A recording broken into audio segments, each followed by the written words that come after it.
They told me I was a mistake, a shadow to be hidden, but the monster the city feared was the only one who dared to step into the light and claim me as his own. Welcome back, everyone. If you love stories that pull at your heartstrings and keep you on the edge of your seat with every twist and turn, you are in the right place. Before we dive into this new journey of love, power, and secrets, make sure to hit that like button, subscribe to the channel, and drop a comment below telling me what you think. Your support truly helps me bring these stories to life. Let's begin. Part 1. The Invisible Omega. In the elite circles of the city, the name Everett was synonymous with perfection, wealth, and most importantly, the impeccable reputation of their Omega sons. But in the grand, sterile halls of the Everett mansion, that perfection was merely a polished facade. Julian Everett stood before the floor-to-ceiling mirror, his reflection betraying nothing of the internal storm he was currently weathering. His mother, Lady Eleanor, stood behind him, her hands cold and precise as she adjusted the silk cravat of his formal suit. She didn't look at him with the warmth of a mother. She looked at him as if he were a flaw in her carefully curated masterpiece. "Keep your head down," she murmured, her voice like ice. "Do not speak unless you are addressed. And for heaven's sake, Julian, ensure your suppressants are working. I will not have your unpredictable scent ruining this evening." Julian lowered his gaze, his throat tightening. He was 22, an Omega male born into a family that viewed his existence as a persistent, annoying error. While his older brother, Sebastian, the family's golden child, was social, graceful, and adored, Julian was kept in the shadows. His pheromones had been unstable since he was a child, never the syrupy, compliant sweetness that the high society alphas demanded. So, the Everetts had done what they did best. They medicated him into silence.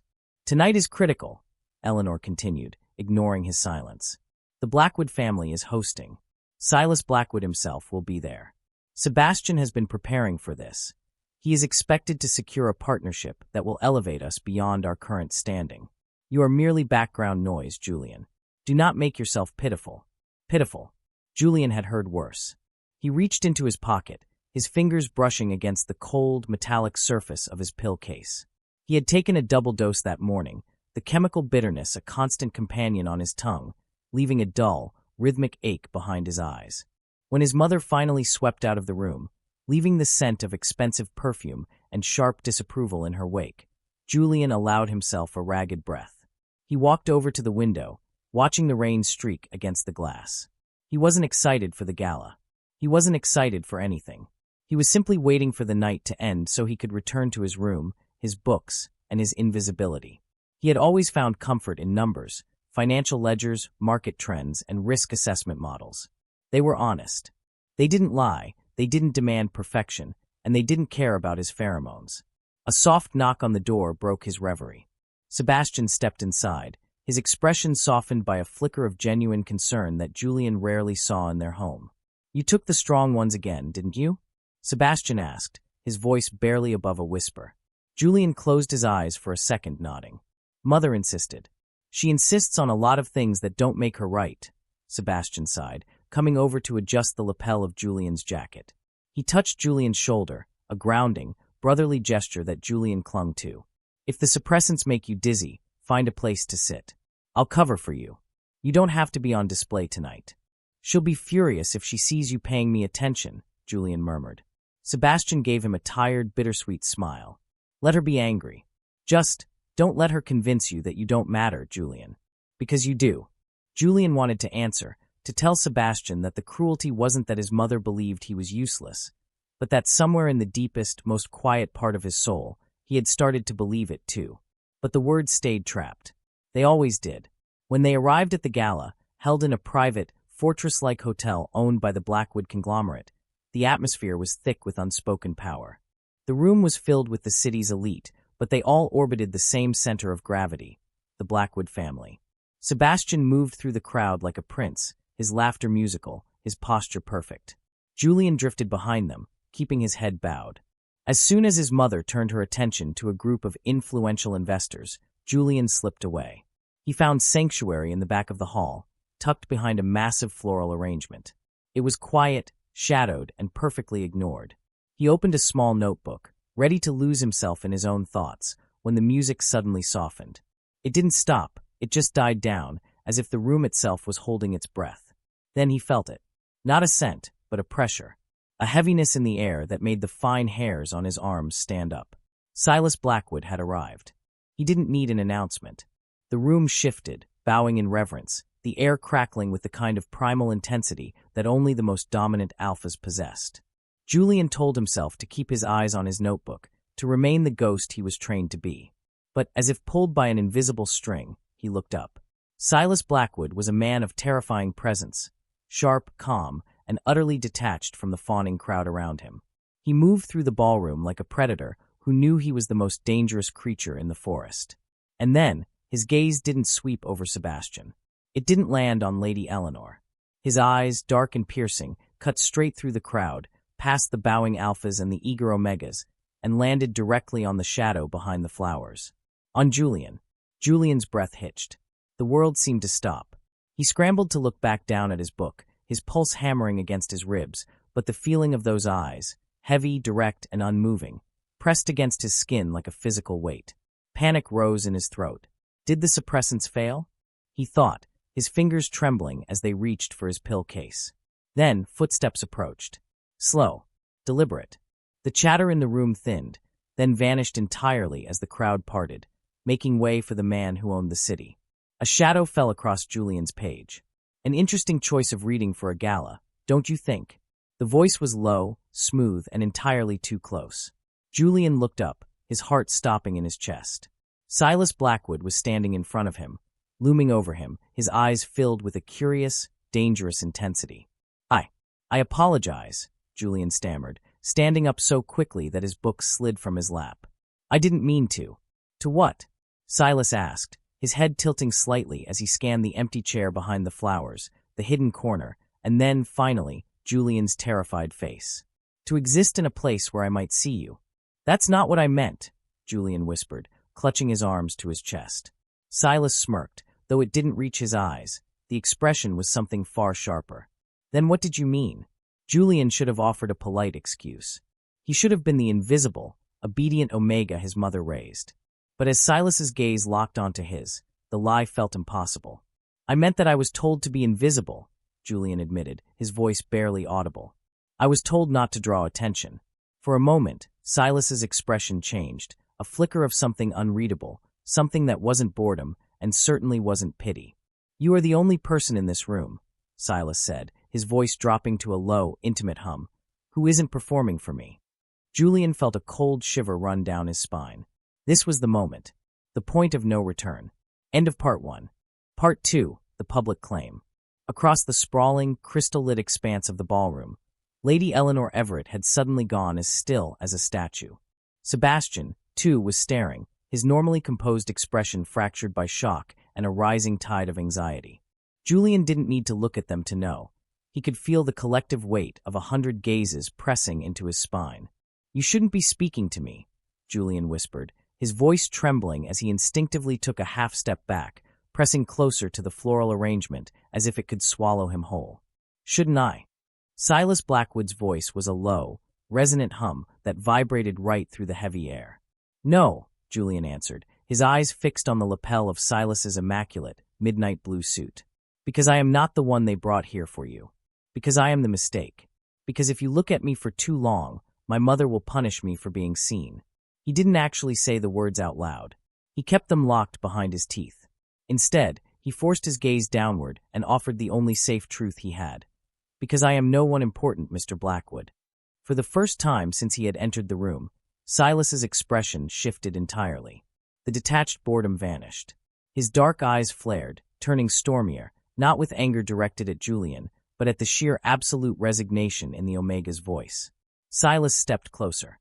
He didn't rush, but the movement was deliberate, claiming the space between them until Julian could feel the radiant heat of his body.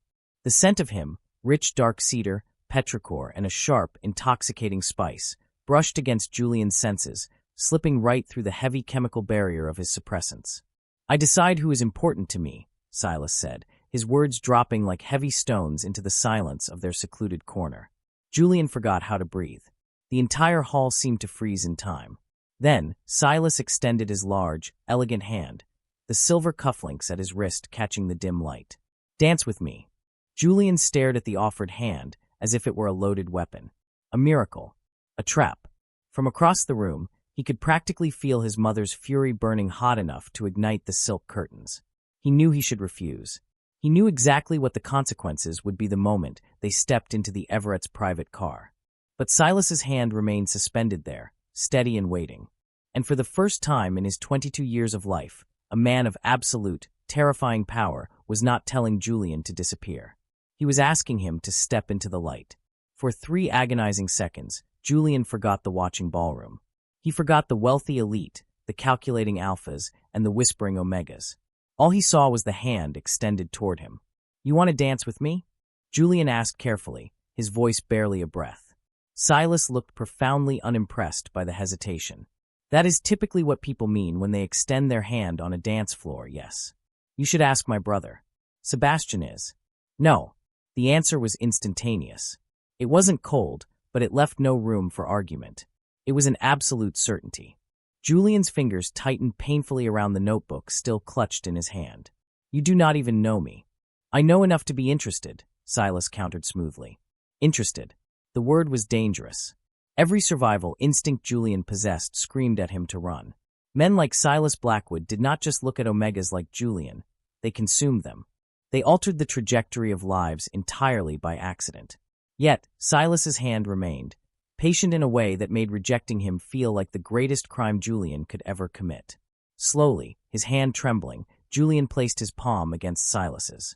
The moment their skin made contact, Julian felt it. It wasn't a spark from a fairy tale. It was a grounding, heavy pressure. Warm, steady alpha pheromones surged against his senses, carefully restrained so the rest of the room couldn't feel the dominance, but calibrated perfectly for Julian. Beneath years of chemical numbing, Julian's dormant omega instincts flared to life. Dangerous. Safe.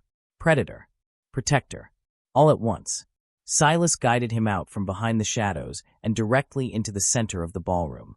Whispers erupted through the crowd, slicing through the music like dry grass catching fire. Lady Eleanor looked moments away from a public collapse, her knuckles white as she gripped her champagne flute. Sebastian was watching them intently, but strangely, there was no anger in his brother's eyes, only a deep, profound concern.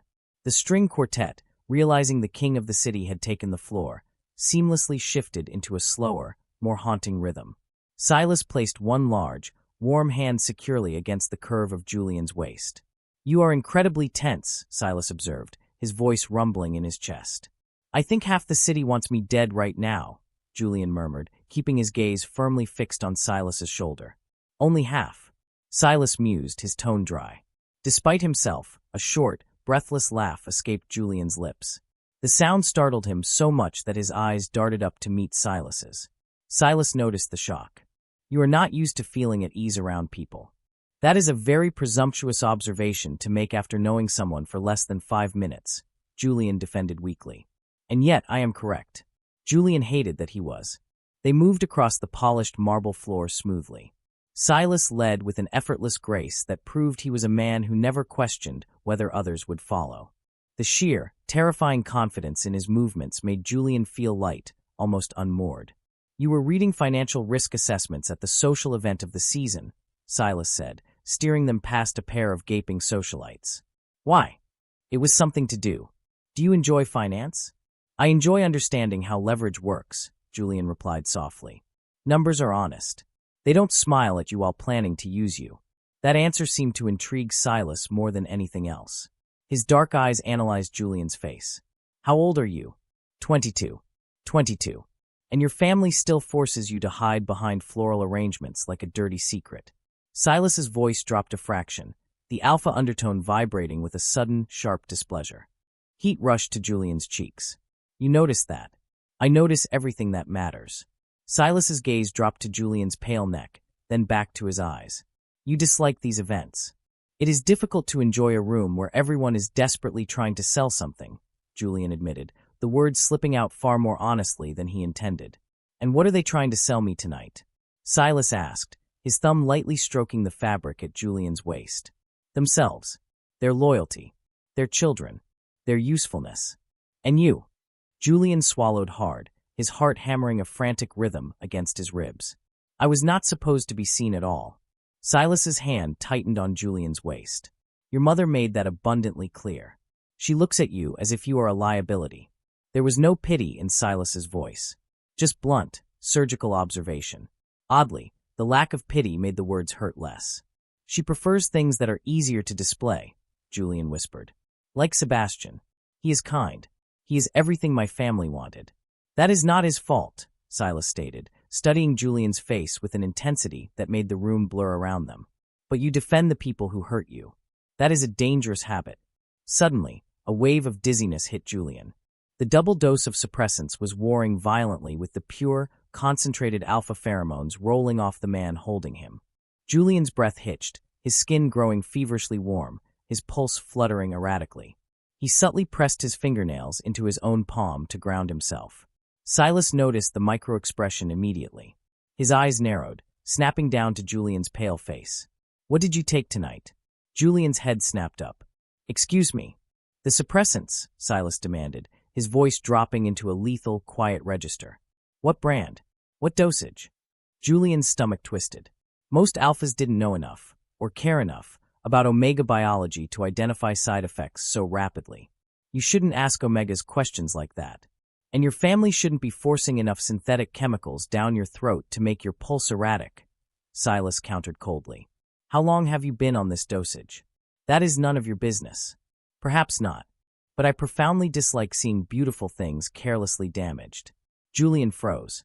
Beautiful. The word echoed in his mind, foreign and completely unearned. Before he could process the sheer weight of it, the music drifted to a gentle close. Polite, hesitant applause rippled through the ballroom, though the atmosphere was suffocatingly tense. Silas did not step away. And Julian, paralyzed by the gravity of the moment, didn't either.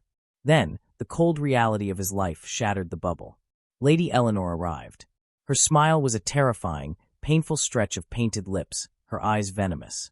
You have embarrassed this family quite enough for one evening, Julian, she hissed. Mother, Julian began, stepping back automatically, his body curling inward in a defensive posture ingrained since childhood. The slap echoed like a gunshot across the silent ballroom. The force of it whipped Julian's head to the side. A sharp, stinging heat exploded across his cheek. Gasps erupted from the surrounding crowd. For one familiar, humiliating second, Julian was 17 again, small, inadequate, and desperately ashamed.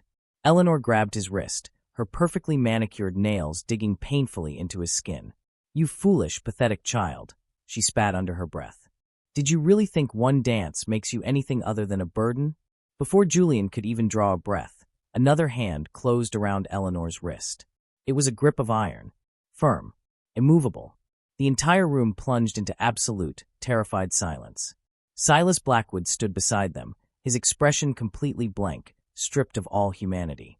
But the alpha pheromones radiating off him were no longer restrained. Pure, unadulterated dominance flooded the ballroom so violently that several omegas gasped and backed away, while the alphas in the vicinity physically stiffened, their bodies reacting to an apex predator preparing to kill. Eleanor's grip on Julian instantly slackened. Silas slowly, deliberately pulled her hand away from Julian. He didn't raise his voice. He didn't shout, which made it infinitely more terrifying. Do not touch him again. Eleanor swallowed hard, all her aristocratic bravado evaporating under the crushing weight of Silas's aura. Mr. Blackwood, this is a private family matter. You misunderstand. My son is emotionally unstable, he is. And your son, Silas interrupted, his voice slicing through the air like a blade, is the only honest person I have had the privilege of meeting in this room tonight. Dead silence. No one moved. No one breathed. Silas turned his back on Eleanor, dismissing her entirely, and looked directly into Julian's wide, terrified eyes.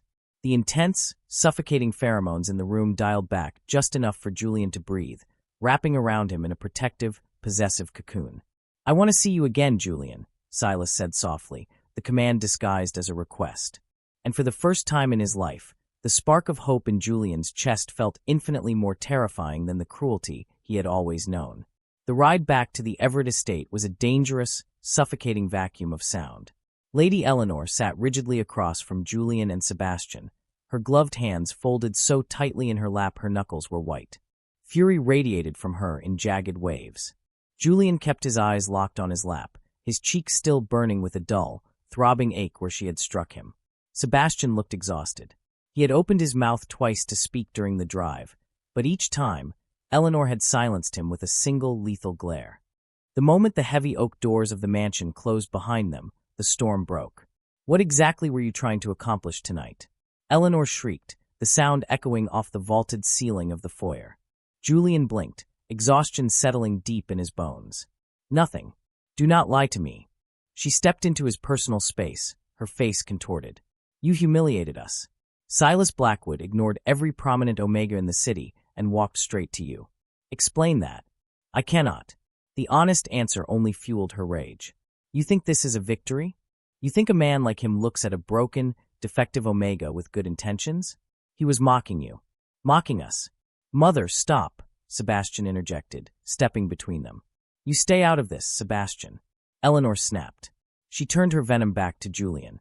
"You will not leave your room until I have decided how to handle this disaster. No phone. No access to the estate grounds. And tomorrow, I will call the clinic to increase your treatments. Your scent is clearly bleeding through." Julian let out a soft, broken laugh. He couldn't stop it. The sound shocked all three of them. "What is so amusing to you?" she demanded, her voice dangerously quiet. Julian looked at his mother, truly looked at her, for the first time in years. "You are acting as though I seduced him. I stood in a corner. He walked across a ballroom and publicly asked me to dance. What exactly was I supposed to do, Mother?" Refused Silas Blackwood to his face. "Yes." Julian stared at her. Suddenly, he wasn't angry. He wasn't even hurt anymore. He was just hollow. Telling Silas Blackwood no probably works better for people who aren't absolutely terrified of him, he said quietly. Eleanor's face hardened into a mask of pure ice. "Go to your room." This time, Julian obeyed. Hours later, he sat on the cold hardwood floor beside his bed, his knees drawn to his chest, staring out the window at the distant city skyline. The suppressants were crashing out of his system viciously now. His body felt wrong, his skin too tight, his blood burning, his heartbeat a frantic, uneven drum in his ears. He clutched the silver pill case in his sweaty palm. He needed to take another dose to stop the withdrawal, but Silas's words echoed relentlessly in his mind. "I profoundly dislike seeing beautiful things carelessly damaged." A soft click at the door made him jump. It opened just a crack, and Sebastian slipped inside, holding a small metallic keycard. "You didn't come down for dinner," Sebastian whispered, kneeling beside him. "Mother locked the door," Julian pointed out, his voice hoarse. "That's never stopped me from picking the lock before." Sebastian sighed, running a hand through his perfectly styled hair, ruining it. "She is terrified, Julian. She's calling every family in the social registry, right now, trying to spin the narrative. By tomorrow morning, she is going to send you to the countryside facility to hide you away until this blows over." Julian's stomach plummeted. The facility meant isolation. It meant 4 suppressants. The last time he went, he had almost ended up in a coma. "Do you trust him?" Sebastian asked suddenly, his eyes searching Julian's face. "Who?" "Silas Blackwood." "No," Julian answered honestly. "He is dangerous." "Good. You shouldn't trust him," Sebastian said. He paused, looking down at the keycard in his hand. "But right now, I trust him slightly more than I trust the woman downstairs." Sebastian reached out and pressed the keycard into Julian's trembling palm. "This is for the private East Gate." Julian stared at the plastic card, his mind blanking. "You want me to run away? Where would I go?" Sebastian gave him a sad, knowing smile. "Did you really think a man like Silas Blackwood would make a public spectacle of claiming his interest in you, and then just politely wait for you to call him?" Julian's breath hitched. "He contacted you. He wanted to know if you were safe. When I told him what Mother was planning, he didn't even hesitate." Sebastian stood up, pulling Julian up with him. "There is a black car waiting at the end of the East Access Road. It's been there for 20 minutes. Sebastian." Julian's eyes filled with sudden, overwhelming tears. "If she finds out you helped me." "You are my brother," Sebastian said fiercely, pulling Julian into a tight embrace. "You do not owe this family your misery. Now go." 20 minutes later, moving like a phantom through the rain-soaked gardens of his childhood prison, Julian slipped through the East Gate. He carried nothing but a small duffel bag and the terrifying realization that he was stepping off a cliff. The sleek, armored black car was idling exactly where Sebastian said it would be. The driver stepped out, opening the rear door in absolute, respectful silence. Julian hesitated for only a fraction of a second before climbing inside. As the car pulled away, the grand gates of the Everett estate disappearing into the fog behind him, the suffocating weight in his chest began to ease. He was driving into the unknown, straight into the den of the city's most feared predator. But for the first time in his life, Julian felt something dangerous blooming in the dark. He felt free. End of Part 2. Part 3. The Gilded Cage. The city blurred past the tinted windows of the armored car in a wash of neon and rain, but inside the cabin, the silence was absolute. For nearly an hour, Julian sat rigidly against the plush leather seats, his knuckles turning white around the straps of his small duffel bag. Every mile that distanced him from the Everett estate made him feel lighter, yet simultaneously more terrified. Leaving meant uncertainty. Leaving meant placing himself at the mercy of a man whose reputation was built on ruthlessness and blood. But as Julian watched the towering skyscrapers of the financial district loom closer, he reminded himself of a simple, bitter truth. Staying at the estate hadn't been living. It had been a slow, heavily medicated death. Eventually, the vehicle slowed, pulling smoothly into the subterranean garage of a massive, sleek tower that overlooked the river. The upper floors vanished into the low-hanging rain clouds. The driver opened the door without a word. Julian stepped out into the cool, damp air of the garage. A team of security personnel in dark suits stood by the private elevator, their expressions blank but vigilant. They parted immediately to let him through, clearly expecting him. That realization alone made Julian's chest tighten. He was guided into the glass-walled elevator in complete silence. The only sound was the soft hum of the machinery as they shot upward, leaving the city far below. When the doors finally slid open, Julian stepped into a sprawling penthouse wrapped in floor-to-ceiling glass. The city lights spilled across the dark hardwood floors, illuminating the minimalist, expensive decor in shades of silver and shadow. And there, standing near the expansive windows with a tumbler of amber liquid in one hand, was Silas Blackwood. There were no armed guards in the room, no fawning crowds, no terrifying ballroom full of judgmental elites. It was just him. The sheer gravity of his presence seemed to swallow all the oxygen in the massive space. Silas turned as Julian stepped inside. For a long moment, neither of them spoke. The Alpha's dark eyes swept over Julian, lingering briefly on the cheap, rain-dampened duffel bag clutched in his trembling hands. "You actually came," Silas said, his voice a low rumble that vibrated through the quiet room. Julian let out a shaky, nervous breath that was half a laugh. "You sound surprised." "I expected you to run eventually," Silas replied, slowly setting his glass down on a marble side table. "I just didn't expect you to run toward me." It should have sounded threatening. Instead, the rich, smooth tone of his voice sounded dangerously close to pleased. Julian tightened his grip on his bag, his heart hammering against his ribs. "My brother said you wanted to see me." "I did." "Why?" Julian's voice cracked slightly, betraying his fear. Silas studied him for several long seconds, the heavy, dominant weight of his aura carefully restrained, yet still thrumming against Julian's senses. "Because after exactly one conversation with you, Julian, I already learned 3 things." Silas took a slow step closer, closing the distance between them. Julian forced himself to hold his ground. "First," Silas counted softly, "your family is poisoning you with synthetic suppressants, steadily destroying your nervous system. Second, someone taught you that being noticed is the most dangerous thing in the world. And third, you look at every room you enter as if you are waiting for someone to give you permission to exist inside it." Julian's breath caught in his throat. The accuracy of the words felt like a physical blow. Silas stopped just a few feet away. The scent of cedar and dark spice washed over Julian, grounding him in a way the chemicals never could. "Stay here," Silas commanded, though the volume of his voice never rose above a quiet murmur. Julian froze. "I can protect you from your family," Silas continued, his gaze locking onto Julian's wide eyes. "I can protect you from the board members, from other alphas, from anyone in this city who looks at you and tries to calculate your usefulness." The city lights reflected sharply behind him, painting him in an ethereal, intimidating glow. "I want you beside me, Julian." By the 3rd week of living in Silas Blackwood's penthouse, Julian realized something terrifying. He was becoming comfortable. Not completely. Not enough to let his guard down entirely. But enough that he had stopped flinching every time the elevator doors opened. Enough that he no longer scrambled to hide the financial ledgers he borrowed from Silas's library the moment the Alpha walked past. Enough that on some quiet, rainy mornings, he actually forgot to reach for his pill case the second he woke up. That terrified Julian more than Silas ever had. Comfort was fragile. Comfort was something that could be snatched away at a moment's notice, and Julian had learned very young never to trust temporary kindness. Yet, life inside the penthouse had settled into a strange, quiet rhythm.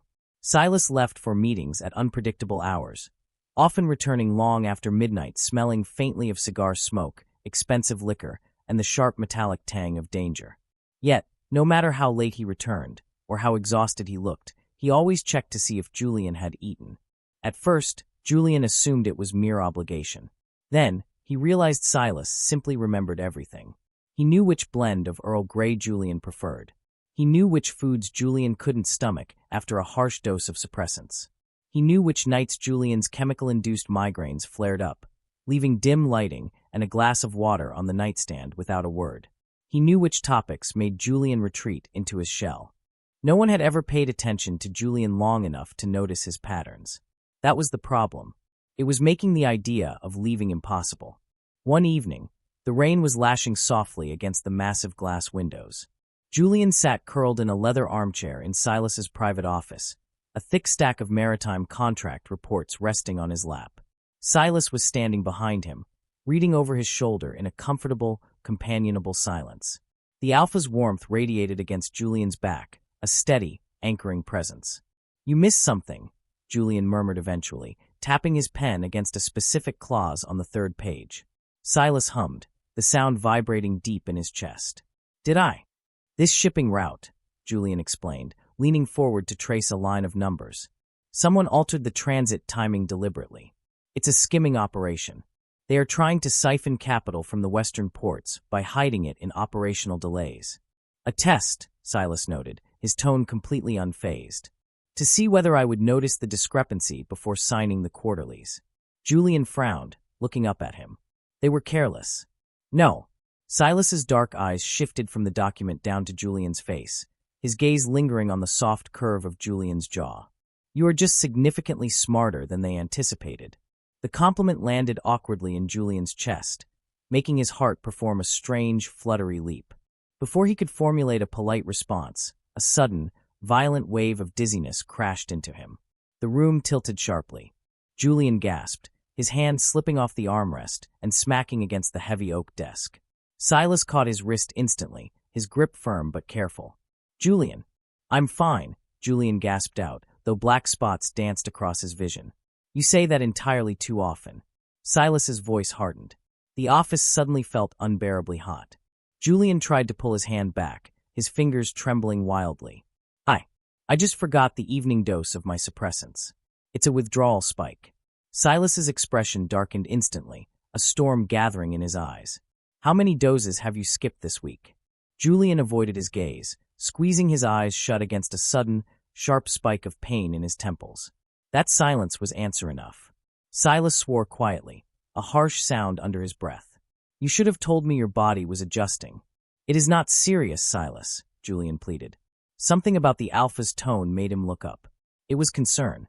Raw, unfiltered concern, free from irritation or burden. That realization made the suffocating tightness in Julian's chest infinitely worse. "I just need another pill." Julian reached blindly for the silver case in his pocket with his free hand, but his fingers were shaking so violently he couldn't grasp it. Silas noticed the tremor, and suddenly, the entire atmosphere in the office fractured. The Alpha scent in the room sharpened instantly, darker, heavier, laced with a sudden spike of primal alarm. Julian's erratic pulse stumbled. Silas took a swift half-step backward, putting distance between them. That frightened Julian far more than if Silas had crowded him. "What is wrong?" he asked, his voice cracking. Silas's jaw tightened so hard a muscle feathered in his cheek. "Your pheromones." A cold, absolute terror spread through Julian's stomach. "What about them?" "They are completely unstable." The words had barely left Silas's mouth before an agonizing cramp twisted violently through Julian's abdomen. He cried out, the pill case slipping from his numb fingers and clattering onto the hardwood floor. He slumped forward, catching himself against the edge of the desk with a ragged gasp. Fire rushed through his veins, fast enough to make the room spin in a dizzying blur. "No," Julian whispered, panic seizing his throat. "No, not now." The suppressants had never failed this catastrophically before. Silas moved toward him, his hands raised, but Julian stumbled backward, hitting the bookshelf behind him. "Don't!" The word tore from his throat, rough and desperate. Another wave of pure, unadulterated heat hit him, harder this time. His skin burned, as if he had a severe fever. Breathing became a desperate, shallow struggle. Somewhere deep inside his biology, instincts that had been buried beneath years of toxic chemicals clawed awake violently. Omega heat. A real, biologically devastating heat, not the muted, artificial ache the pills usually reduced it to. Blind terror crashed into him. "No," Julian sobbed, sliding down the bookshelf until his knees hit the floor. "No, no." Silas's expression completely shattered. It wasn't lust. It wasn't the predatory hunger Julian had been taught to fear from alphas. It was pure alarm. "Julian, look at me. I need the suppressants," Julian cried, grabbing at his own collar as he felt he was suffocating. "You have already overloaded your nervous system. You cannot take more." "I said I need them." Julian lunged forward, trying to reach the fallen silver case, but a sharp, blinding pulse of heat dropped him completely. Silas caught him before his face hit the floor. The physical contact made everything 1,000 times worse, and 1,000 times better. Warm, impossibly strong alpha pheromones wrapped around Julian instantly, steady and overwhelming, fighting to soothe the erratic storm inside him. Julian's body reacted before his rational mind could stop it. His trembling fingers fisted desperately into the fabric of Silas's shirt, seeking the anchor. Humiliation hit a split second later. Julian jerked away so violently he almost cracked his head against the desk. "Don't touch me." Silas's eyes narrowed, his hands hovering in the air. "You are shaking. Because this is disgusting." The words echoed through the room, tumbling out too quickly, too naturally, like a mantra repeated in a mirror so many times it had morphed into an absolute truth. For the first time since they had met, Silas looked genuinely, violently angry. "At who?" Silas demanded, his voice a lethal whisper. Julian laughed weakly, his breathing ragged and shallow. "Does it matter?" Another pulse hit him. The scent filling the room thickened rapidly, a sweet, intoxicating, yet wildly unstable aroma that had been trapped beneath layers of chemical damage for years. Outside the heavy mahogany doors of the office, footsteps suddenly halted. One of Silas's security guards. Even through the solid wood, another alpha had picked up the scent of an omega in distress. Silas reacted instantly, his head snapping toward the door. "Everyone out," Silas commanded, projecting his voice with the full, crushing weight of his dominance. The sheer force of the alpha command made the glass in the windows vibrate. "No one comes near this floor. Clear the penthouse." The footsteps scurried away immediately in a panicked rush. Silas crossed the room and locked the heavy double doors. Julian's stomach twisted into a painful knot. He knew what happened during heats. He knew the horror stories. He knew what alphas became when presented with a vulnerable, scent-heavy omega. Years of Lady Eleanor's warnings crashed through his mind all at once. Don't trust alphas.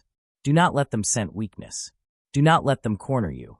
Julian pressed his back flat against the side of the desk, curling his knees to his chest, his breathing tearing through his throat in ragged sobs. "Please," Julian begged, squeezing his eyes shut. Silas went completely still. It took Julian a few agonizing seconds to realize why. He sounded terrified, not of the biological heat. He was terrified of Silas. A heavy, suffocating silence descended over the room, broken only by Julian's frantic gasps. Then slowly, carefully, avoiding sudden movements, Silas shrugged out of his suit jacket. He approached on his knees, moving like one might approach a wounded, cornered animal, and draped the heavy, cedar-scented jacket over Julian's trembling shoulders. "I am not going to hurt you," Silas swore softly. End of Part 3. Part 4. The Temporary Mark. Julian looked away instantly, squeezing his eyes shut as a fresh wave of feverish heat racked his frame. "You say that now," he gasped, his fingers curling into the expensive fabric of Silas's jacket. Silas crouched lower, ensuring he was entirely at eye level, making himself as non-threatening as a man of his size and power possibly could. "Look at me, Julian." Julian didn't want to. Every instinct screamed at him to hide, to curl into a tight ball and protect his neck. Yet, despite the blinding haze of the heat, he did. And somehow, Meeting Silas's gaze made the terror worse, because Silas looked absolutely furious. Not at Julian, but for him. The Alpha's dark eyes were burning with a quiet, lethal rage directed entirely at the people who had broken the man shivering on the floor. "What did they do to you?" Silas asked, his voice barely a breath, yet it carried the weight of an avalanche. The gentle, aching question cracked something open deep inside Julian's chest. He let out a shaky, broken laugh, though hot tears suddenly burned behind his eyes. "Nothing unusual," Julian whispered. It was a lie, and they both knew it. The heat worsened rapidly after that, tearing through Julian's unmedicated system like a wildfire. The minutes blurred together into an agonizing montage of fever, panic, and an overwhelming, instinctual desperation. When Julian's legs finally gave out entirely, Silas did not hesitate. The Alpha gathered him into his arms effortlessly, lifting Julian against his chest. Julian was too weak to fight. He squeezed his eyes shut as Silas carried him out of the office and down the long, shadowed hallway toward the master bedroom. The entire penthouse floor had been cleared out completely. There were no guards, no staff, no other Alphas. Just the two of them, enveloped in the heavy, soothing scent of cedar and dark spice that Silas purposefully released to calm Julian's frantic biology. Even then, as Silas laid him gently onto the cool, crisp sheets of the massive bed, Julian kept trying to pull away. Every time the Alpha's hands lingered to adjust a pillow or pull the heavy duvet over his shivering shoulders, Julian flinched. "Do not look at me," Julian whispered hoarsely, curling onto his side and pulling Silas's discarded jacket over his face like a shield. "Please. I must look pathetic." Silas sat on the edge of the bed in silence for a long, heavy moment. The only sound in the room was the rain lashing against the glass and Julian's ragged breathing. Then Silas answered, his voice dropping into a register of profound softness. "You look hurt." The sheer gentleness in the Alpha's tone nearly destroyed Julian. His breathing broke into a ragged sob. The emotional dam he had built for 22 years finally shattered.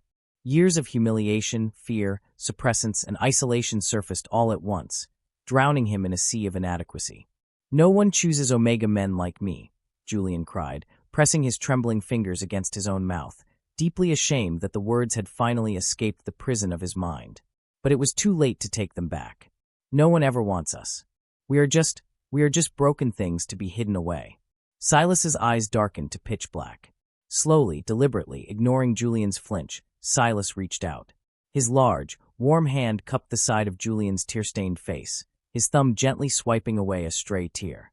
"I want you," Silas said, the words ringing with absolute, unshakable truth.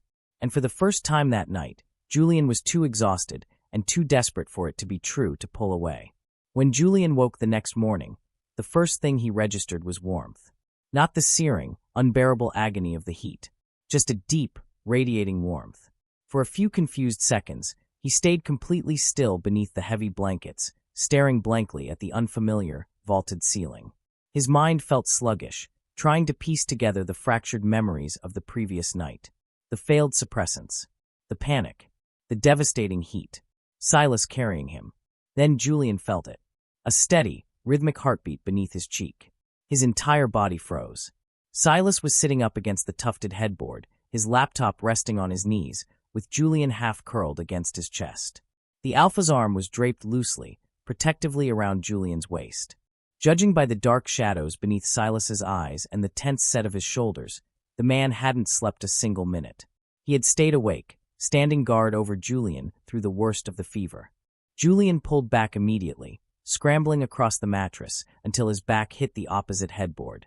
The sudden movement woke something dark and instinctual in Silas's expression.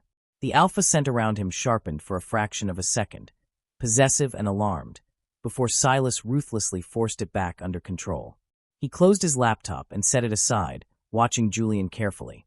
"You should rest more," Silas said quietly, his voice raspy from exhaustion. Julian ignored the instruction completely.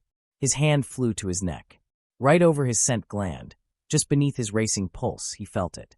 A temporary mark. A bite, administered precisely and safely to release regulating hormones into an Omega's bloodstream to neutralize a dangerous heat. Even without seeing it in a mirror, Julian could feel the phantom pressure of Silas's teeth. His stomach twisted into a knot of guilt and terror.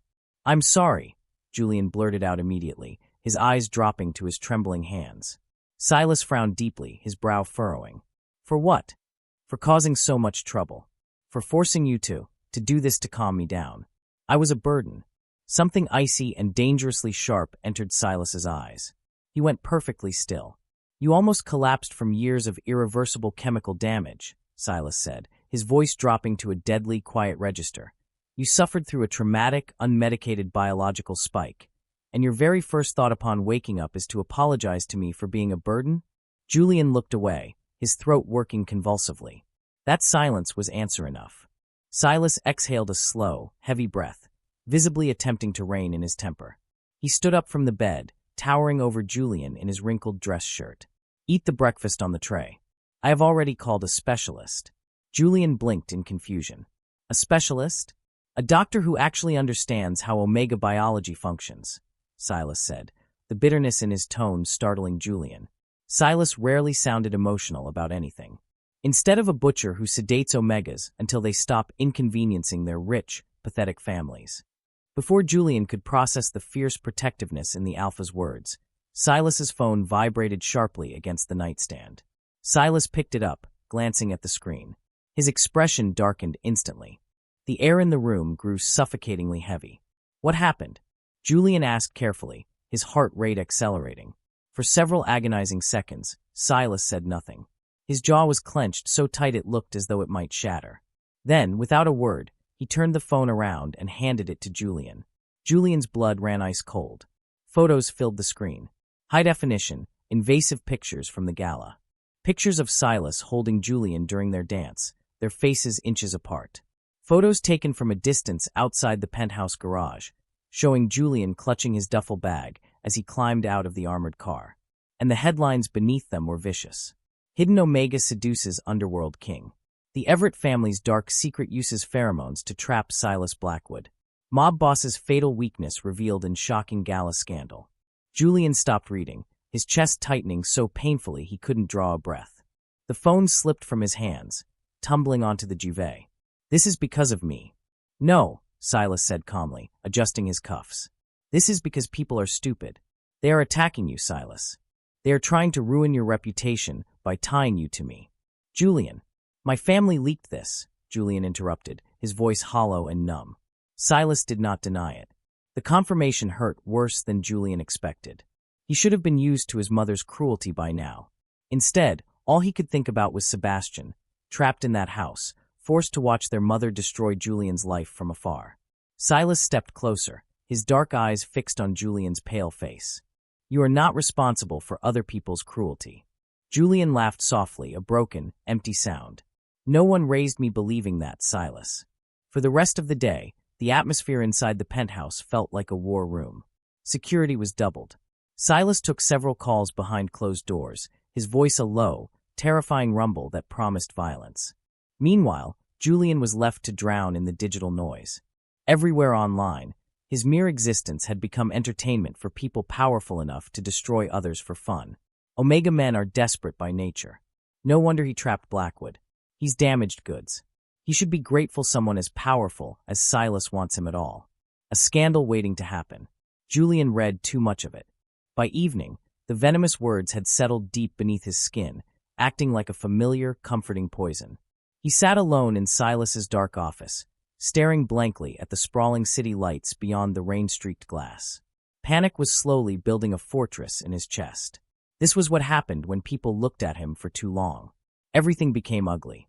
Everything became ruined. A soft knock interrupted his spiraling thoughts. Silas entered, carrying 2 cups of steaming tea. You skipped dinner again, Silas noted, setting the cups down on the desk. I wasn't hungry. That excuse is becoming exceptionally annoying. Silas leaned against the edge of the mahogany desk, crossing his arms. For several minutes, neither spoke. The silence stretched until it was almost unbearable. Then, Silas finally broke it. I handled the articles. The publications are pulling them down as we speak. That won't stop people from talking, Julian whispered, keeping his eyes on the floor. I do not care about people talking. But I do. Julian looked up, forcing himself to meet Silas's intense gaze before his courage failed him. You had absolute control before I appeared in your life, he said quietly, his voice shaking. People feared you. They respected you. Now they think I manipulated you. They think you are weak because of me. Silas's expression barely changed. Did you manipulate me? Of course not. Then why should I care what a city full of cowards thinks? Because it ruins you. Julian shot to his feet, his hands trembling at his sides. Because people like me become scandals the moment someone important chooses us. Because sooner or later, Silas, you will wake up and realize that every single one of those articles was right about me. Julian stared down at the untouched tea on the desk, his vision blurring with unshed tears. I should leave. The office went completely, terrifyingly still. The temperature in the room seemed to plummet. What did you just say? Silas's voice dropped into a register so dark and dangerous it made the hairs on the back of Julian's neck stand up. Julian's grip tightened on the edge of the desk. This arrangement has already gone too far. Arrangement. The way the word hung in the air made Julian's pulse jump. Silas uncrossed his arms, standing to his full, imposing height. You think that is what this is? An arrangement. I think your life would be infinitely easier without me in it. Julian fired back, refusing to back down. You are not leaving. You cannot decide that for me. No, Silas agreed softly, taking a slow, predatory step closer until he was standing mere inches from Julian. But I can ask why you are trying to run the exact moment someone finally decides to stay. Julian looked up sharply. Silas's gaze locked onto his, stripping away all of Julian's defenses until he felt utterly exposed. You think I don't see it? Silas asked, his voice losing its edge, replaced by a devastating quietness. Every single time something remotely good happens to you, Julian, you immediately start bracing yourself for the punishment. Julian's throat tightened so painfully he could barely speak. That is not true. It is exactly true. The silence that followed stretched too long. Finally, Julian whispered the one fear he had been trying to suppress since the night of the gala. You will regret this eventually. Silas frowned slightly, his head tilting. Regret what? Choosing you. For a long moment, Silas simply stared at him. Then the Alpha reached up slowly, telegraphing his movements so Julian wouldn't flinch. He brushed his fingers lightly against the fading temporary mark at the base of Julian's neck. The gentle touch sent a jolt of warmth through Julian's entire body, but Silas's voice remained perfectly, agonizingly calm. I have met beautiful Omegas, Julian. I have met intelligent Omegas, and I have met dangerous Omegas. Silas's eyes never left Julian's. You are the very first person in my entire life who ever looked at me without wanting something. Julian's breath caught in a sharp gasp. You looked absolutely terrified, Silas continued softly, his thumb gently tracing the line of Julian's jaw. But you were still honest. I am not keeping you here because your pheromones reacted well to mine during a biological spike. Silas leaned closer, his breath ghosting over Julian's lips. I am keeping you here because you are you. The room blurred. Julian looked away quickly, desperately trying to blink back the tears threatening to spill over. No one had ever said something like that to him before. Not once. And somehow, hearing it hurt worse than the cruelty he was used to because a tiny, fragile part of his soul desperately wanted to believe it. That was the terrifying part. Silas watched him silently for a long moment, reading the chaotic war waging in Julian's eyes. Finally, the Alpha took a deliberate step back, giving Julian space instead of pressure. He was giving him a choice. And that level of respect almost destroyed Julian completely. Tell me to let you go, Silas said quietly, walking toward the door. Tell me to let you go, Julian, and I will. When the heavy office doors clicked shut, leaving Julian alone in the dimly lit room, the silence was deafening. Julian stood in front of the massive windows, staring at his own reflection superimposed over the glittering city lights. A mistake. A burden. A scandal. That was what he had always been told he was. But somewhere beneath 22 years of ingrained fear, another thought had started growing quietly inside him. A dangerous, beautiful thought. What if Silas Blackwood truly meant it? Julian closed his eyes, resting his forehead against the cool glass. For the first time in his entire life, he allowed himself to imagine what it might feel like to simply stay. End of Part 4. Part 5. The Seat at the Table. 3 months later, Julian Everett walked into a room full of the city's most dangerous men and did not look for a single place to hide. That profound realization hit him halfway through the underground syndicate's quarterly council meeting. The grand boardroom, buried deep within the secure, windowless sublevels of the Blackwood Financial Tower, was a den of apex predators. The air was thick with the scent of expensive cigars, aged bourbon, and the heavy, suffocating weight of warring alpha pheromones. Around the massive, black marble table sat 12 of the most ruthless men in the city, smugglers, political fixers, and underground investors. 3 months ago, Julian would have been paralyzed by the sheer dominance in the room. 3 months ago, he would have stood in the farthest, darkest corner, praying to go unnoticed, heavily medicated and trembling. Now, he sat directly at Silas Blackwood's right hand, and every single person in the room knew exactly who he was. He was no longer a secret. He was no longer the Everett family's hidden, defective Omega. He was no longer a scandalous rumor whispered about in high society ballrooms. He was Silas Blackwood's partner, and the reality of that title still sent a thrilling, dangerous shiver down his spine. Since the night his suppressants had catastrophically failed, everything had changed.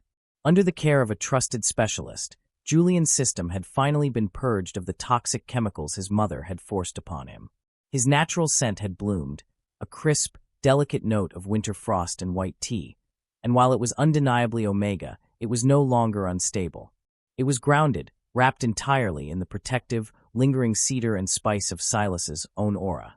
Julian no longer felt like a ghost haunting his own body. For the first time, he felt alive. Vincent Thorne is moving capital through the western ports again. One of the council members, a heavily scarred alpha named Russo, stated sharply, tossing a thick dossier onto the center of the table. He's skimming off our international shipping lanes. We should cut him out completely before he becomes a legitimate threat. Cutting him out would spark an immediate turf war. Another alpha countered, leaning forward aggressively. Thorne has the backing of the dock unions. If we strike his shipments, the ports shut down. It would end a war, too, if we kill him quickly enough, Russo growled. The discussion rapidly devolved into a tense, aggressive argument. Voices raised, hands slammed against the marble, and pheromones spiked in a battle for dominance. Through it all, Silas sat perfectly still at the head of the table, his expression an unreadable mask of absolute authority. He let them argue, watching the chaos with the detached boredom of a king observing squabbling children. Then, slowly, Silas turned his head and looked directly at Julian. "What do you think?" Silas asked, his deep voice slicing effortlessly through the shouting. The entire room quieted immediately. The sudden silence was deafening.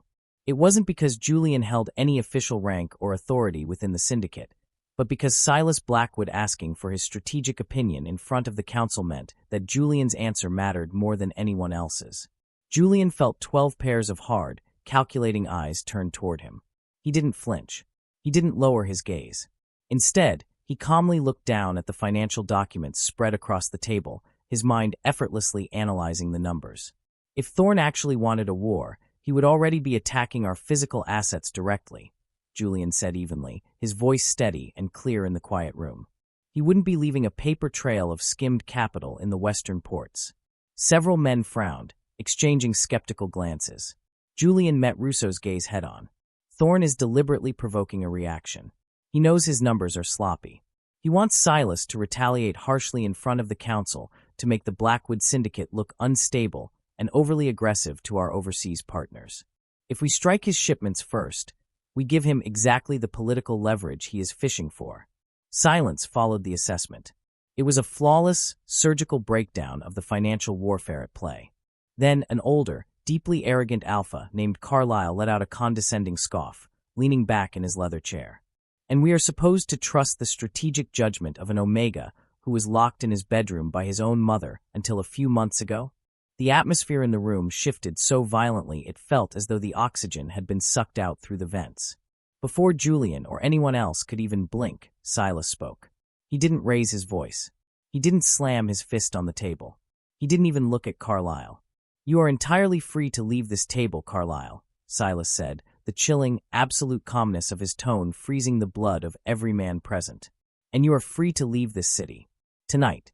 If you dislike who sits beside me." The threat was absolute.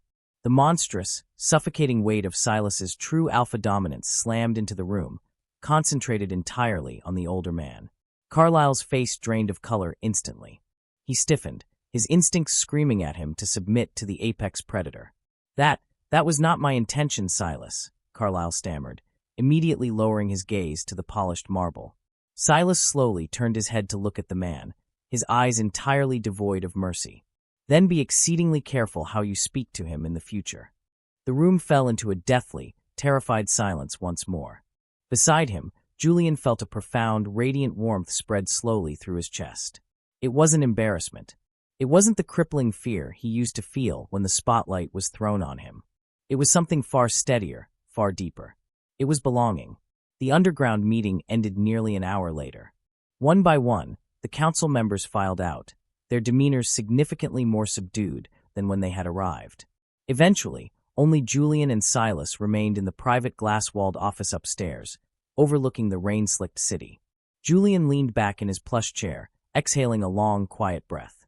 He watched Silas pour 2 glasses of sparkling water at the sidebar. "You didn't need to threaten him, you know," Julian murmured, a faint, teasing smile playing on his lips. "I wasn't threatening him," Silas replied smoothly, walking over and handing Julian a glass. "I was offering him a geographical relocation." "You absolutely were threatening his life, Silas." Silas looked utterly unconcerned as he leaned against the edge of Julian's desk. "Good." Julian laughed softly, the sound genuine and light. He couldn't stop himself.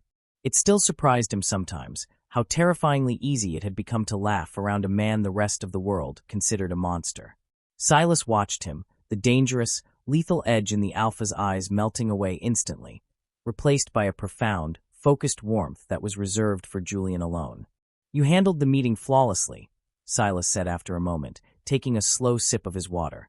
"I handled it adequately," Julian corrected modestly, looking down at his glass. "You handled it better than half the sycophants who have been sitting at that table for a decade," Silas insisted. He reached out, his large hand gently brushing a stray lock of hair away from Julian's forehead. The casual intimacy of the touch made Julian's heart perform a familiar, frantic flutter. "You are brilliant, Julian. I want them to see it." Julian leaned subtly into the touch. "Your council still hates that I am here." "My council hates everyone," Silas pointed out dryly, "including each other. That is not reassuring. It was not meant to be." The corner of Julian's mouth lifted. Outside the massive windows, the rain drifted softly across the city skyline, blurring the neon lights into a painting of gold and shadow. Inside the office, enveloped in Silas's scent, everything felt perfectly, impossibly safe. Peaceful. The word still felt wonderfully unfamiliar on Julian's tongue. A sharp, hesitant knock on the heavy wooden door interrupted the quiet moment. Silas's hand dropped from Julian's face, his posture instantly straightening into a rigid line of authority. "Enter." One of Silas's personal security guards stepped inside, his expression visibly strained. "Sir, I apologize for the interruption." "What is it, Marcus?" Silas asked, his tone flat. Marcus swallowed hard, his eyes flicking briefly toward Julian before landing back on his boss. "Lady Eleanor Everett is downstairs in the main lobby." Julian went completely still. The glass in his hand suddenly felt freezing cold. Silas's expression darkened into something terrifying. The air in the office instantly grew heavy with an oppressive, furious alpha aura. "Why is she here?" "She bypassed the perimeter security team by claiming a family emergency," Marcus explained quickly. "She is demanding to speak with Mr. Everett. Privately." The silence that stretched through the office was suffocating. Julian stared at the desk, his heart hammering against his ribs. 3 months. He had not seen or heard from his mother in 3 months. The sheer mention of her name threatened to drag him backward into the dark, medicated cage he had just escaped. "Tell the lobby guards to escort her off the premises," Silas ordered coldly, his voice leaving absolutely no room for debate. "If she resists, have her physically removed and permanently ban her from the district." "Yes, sir," Marcus began, turning toward the door. "Wait." Both Silas and Marcus stopped, turning to look at Julian. Julian slowly set his glass down on the desk. His hands were trembling slightly, but he forced his shoulders back. He took a deep breath, inhaling the grounding scent of cedar and spice that saturated the room, letting it fortify him. He wasn't the broken boy she had slapped in a ballroom. He wasn't the hidden Omega anymore. Julian surprised both of them by standing up to his full height. "I will talk to her," Julian said, his voice remarkably steady. Silas frowned deeply, taking a step toward him. "Julian, you do not have to do this. I will handle her. You never have to see that woman again if you don't want to." "I know," Julian replied softly, meeting Silas's worried gaze. And that was the fundamental difference. Before, Julian had obeyed his mother because he was terrified. He had hidden because he had no choice. Now he was making a choice. "I need to do this, Silas," Julian said, stepping past the desk. "Send her up to the secondary sitting room." End of Part 5. Part 6. The Severed Ties. 10 minutes later, Julian stepped into the secondary sitting room on the lower floor of the penthouse. It was a beautiful, starkly modern room with charcoal walls and expansive windows that framed the weeping city skyline. But as the heavy mahogany door clicked shut behind him, the luxurious surroundings faded away. Lady Eleanor Everett stood near the glass, her posture as perfectly rigid and composed as it had always been. She wore an immaculate dark-tailored coat, her hair swept up in a flawless twist. But the moment she turned to face him, the illusion of her invincibility shattered. Something uncertain, almost fragile, flickered across her face. Julian stopped a few feet away, his hands loosely clasped in front of him. He looked at the woman who had terrorized his every waking moment for 2 decades, and a profound realization washed over him. She looked older. For years, Julian had thought of her as a towering, untouchable titan of high society, a flawless, terrifying god who dictated whether he was allowed to breathe. Now, stripped of her ballroom lighting and her sycophantic audience, she just looked like a tired, bitter woman who no longer understood the world she was standing in. "Julian," she said carefully, her voice lacking its usual venomous crack. He did not reply. He merely waited in absolute, unbroken silence. Eleanor's eyes moved over him slowly, taking in the changes she could not control. She lingered on his expensive, perfectly tailored clothes, the straight, confident line of his spine, the clear brightness in his eyes unclouded by heavy suppressants. And then, her gaze locked onto the faint, healing mark still visible just above his collar. The undeniable proof that Silas Blackwood had claimed him, protected him, and elevated him far above the Everett family's reach. She folded her gloved hands tightly together. "You look well." Julian almost smiled at the sheer, suffocating awkwardness of it. "That is most likely because no one is chemically sedating me 3 times a day anymore, Mother." A flash of genuine pain, or perhaps just deeply ingrained guilt, crossed her features. Good. For once, Julian did not feel the familiar, sickening twist of guilt in his stomach for speaking out of turn. He didn't feel the urge to apologize for making her uncomfortable. "I came because..." She hesitated, a rare occurrence for a woman who wielded words like daggers. "People are talking about you, Julian. Everywhere. In every circle. They have been doing that for months," Julian replied evenly, his voice steady. "I recall you being the one who ensured they had plenty of scandalous material to discuss." "You misunderstand me," she breathed, taking a slow step toward him, though she stopped when Julian's expression hardened. "The narrative has changed. You have become important." There it was. Not "I miss you." Not "I am so deeply sorry for what I put you through." Not "I was wrong to treat my own child like a stain on our legacy." Important. Valuable. Useful. A social currency she desperately wanted to cash in. Julian looked at her quietly for a long, heavy moment. The silence stretched between them, thick and unyielding, until he finally asked the only question that mattered. "Would you still be standing in this room tonight if Silas Blackwood had abandoned me?" Eleanor's lips parted, but no sound came out. Her eyes darted away, unable to hold his gaze. That silence answered everything Julian ever needed to know. Something inside his chest, a tight, suffocating knot he had carried since childhood, finally loosened completely. It wasn't forgiveness. It certainly wasn't anger. It was just absolute clarity. For the first time in his entire life, Julian understood that his mother had never truly known him. She had never loved the boy he was. She had only loved the reflection of herself she wanted him to be. And strangely, wonderfully, that realization no longer possessed the power to hurt him. "I spent 22 years of my life desperately trying to become someone you would accept," Julian said softly, his voice devoid of malice, carrying only the weight of the absolute truth. "I swallowed the pills. I stayed in the shadows. I let you convince me that I was fundamentally broken. But the truth is, Mother, even if I had successfully changed every single thing about myself, it still would never have been enough for you." Eleanor's composure finally cracked. A single tear slipped down her powdered cheek, her hands trembling as she reached out toward him. "Julian, please. The family is struggling. The board is turning on us because of the Blackwood Syndicate's pressure. I am your mother." "No," Julian interrupted gently, taking a deliberate step backward, out of her reach. You are just the woman who made me terrified of my own biology. Julian, I am begging you, she whispered, her voice breaking. I am tired now, Mother, Julian said, giving her a small, polite nod of dismissal. I am not bitter. I am not angry anymore. I am just finally honest. He turned his back on her, walking toward the heavy mahogany door. He paused with his hand on the brass handle, glancing over his shoulder one last time. You do not need to worry about hiding me anymore. Goodbye. He opened the door and stepped out into the hallway, pulling it firmly shut behind him. The click of the lock sounded like a gunshot, echoing the finality of the severed tie. Julian leaned his back against the solid wood of the door, letting his eyes fall shut as he released a long, shuddering breath. The heavy, emotional exhaustion of the encounter washed over him, making his knees feel slightly weak. Did it go the way you expected? Julian's eyes snapped open. Silas was standing barely 5 feet away, leaning casually against the hallway wall with his hands tucked into the pockets of his dark trousers. The Alpha's expression was unreadable, but the intense, swirling pheromones of cedar and dark spice immediately wrapped around Julian, checking him for distress. Julian stared at him for a second before a breathless, disbelieving laugh escaped his lips. Did you stand out here the entire time? Yes, Silas answered without a single ounce of shame. That is slightly terrifying, Silas.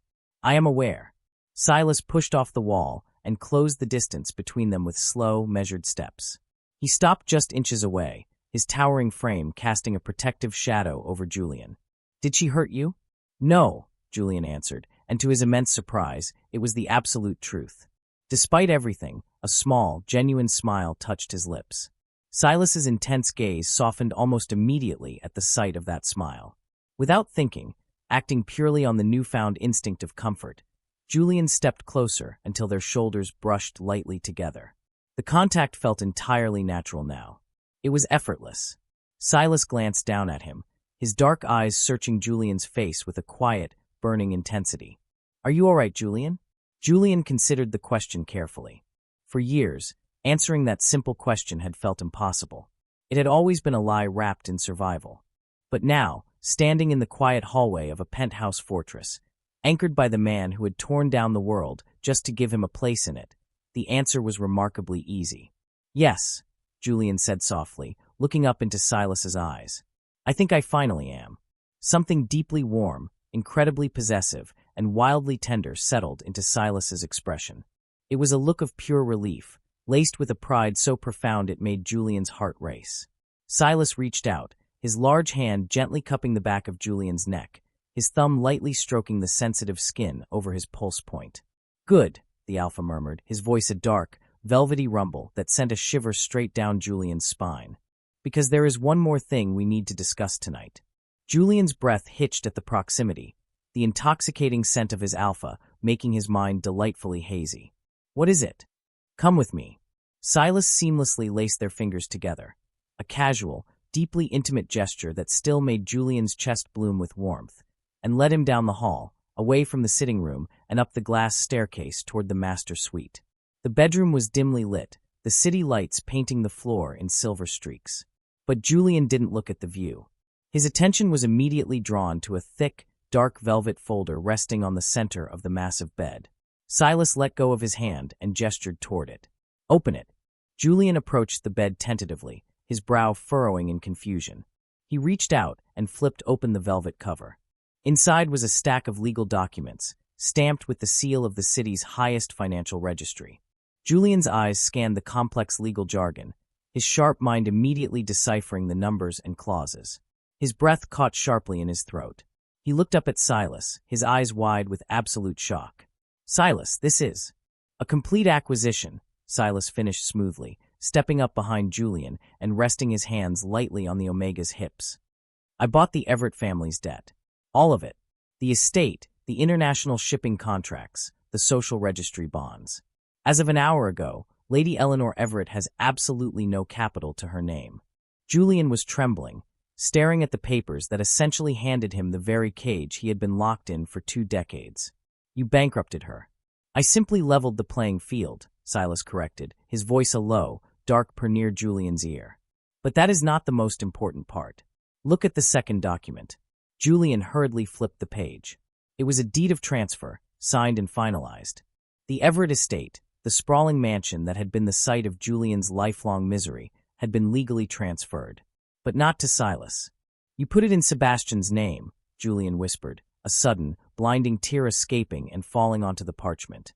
"Your brother was the only one in that house who treated you like a human being," Silas stated softly, his arms wrapping around Julian's waist, pulling the Omega's back flush against his broad chest. "I do not reward cruelty, Julian, but I do repay loyalty. Sebastian now holds the absolute controlling power over the Everett legacy. Your mother answers to him now." A sob tore from Julian's throat, a sound of such profound, overwhelming relief that his knees buckled slightly. Silas held him firm, a solid, immovable anchor in the storm of his emotions. "He's free," Julian cried, clutching the documents to his chest as he leaned back into Silas's embrace. "You freed him too." Silas pressed a lingering, tender kiss to the side of Julian's temple, breathing in the sweet, frosty scent of his Omega. "I told you, Julian. I will protect you from anyone who tries to use you, and that includes protecting the people you love." Julian turned in Silas's arms, dropping the folder onto the bed. He threw his arms around the Alpha's neck, burying his face in the crook of Silas's shoulder. He held on as tightly as he possibly could, overwhelmed by a love so fierce and terrifying it felt like a physical ache in his chest. Silas wrapped his arms securely around Julian, holding him just as tightly, burying his face in the soft hair at the nape of Julian's neck. In the quiet, shadowed safety of their room, far above the cruelty of the world below, they stood together. Julian wasn't just surviving anymore. He was thriving, and as he breathed in the scent of the man who had claimed him, he knew he would never hide in the shadows again. End of Part 6. Part 7, The Crimson Gala. The morning after Silas handed Julian the legal documents that secured his brother's freedom, the penthouse felt entirely different. It was no longer just a gilded sanctuary where Julian was hiding from the world. It had become his undeniable home. Sunlight poured through the floor-to-ceiling windows, casting a warm, golden glow over the massive bed. Julian woke up slowly, his body tangled in the expensive silk sheets. For the first time in his life, he didn't wake up with the metallic, bitter taste of suppressants coating his tongue or a frantic, erratic pulse drumming in his ears. Instead, he inhaled deeply, his senses immediately flooded with the rich, comforting aroma of dark cedar and spice. Silas was already awake, sitting in a leather armchair near the window, a cup of black coffee in one hand and a tablet in the other. He was already dressed in a crisp, dark dress shirt, his sleeves rolled up to reveal the powerful lines of his forearms. When he heard the rustle of the sheets, his dark eyes instantly snapped to the bed, softening into a look of absolute devotion that still made Julian's breath catch. "Good morning," Silas murmured, his voice a low, rumbling vibration that sent a pleasant shiver down Julian's spine. "Morning," Julian replied, pushing himself up against the headboard. He ran a hand through his tousled hair, acutely aware of the lingering warmth of the temporary mark fading on his neck. His own natural scent, a crisp, elegant blend of winter frost and white tea, mingled perfectly with Silas's heavy alpha aura, creating a harmonious, intoxicating atmosphere in the room. Silas set his tablet down and walked over to the edge of the bed. He reached out, his large hand gently cupping Julian's jaw, his thumb brushing over his cheekbone. "Did you sleep well?" "I slept better than I have in 22 years, Julian answered honestly, leaning into the touch. A faint, immensely satisfied smile touched Silas's lips. "Good, because tonight, I am going to require your absolute brilliance." Julian blinked, his curiosity piqued. "My brilliance? What happens tonight?" "The Crimson Gala," Silas stated, pulling his hand back to rest it on Julian's knee through the blanket. "It is an annual event hosted by the central banking elite, merging the high society circles with the underworld syndicates. It is neutral ground. Everyone of importance in this city will be there. Politicians, board members, rival alphas, and your former peers." Julian's stomach gave a familiar, phantom flutter of anxiety, but it didn't paralyze him the way it used to. "You want me to attend with you?" "I do not just want you to attend, Julian," Silas said, his gaze turning fiercely serious. "I want you to walk in there as my equal. The council has seen your strategic mind behind closed doors, but the rest of the city still believes the rumors. They believe you are a fragile, broken Omega who got lucky. I want to show them exactly who they dismissed for 2 decades. Silas paused, his dark eyes searching Julian's face. "But only if you are ready. If you do not wish to go, we will spend the evening right here." The choice is entirely yours. Julian looked into the eyes of the most dangerous man in the city, a man who bent boardrooms and syndicates to his will, yet gave Julian complete autonomy over his own life. The boy who used to hide behind floral arrangements was dead. "I am ready," Julian said, his voice steady and resolute.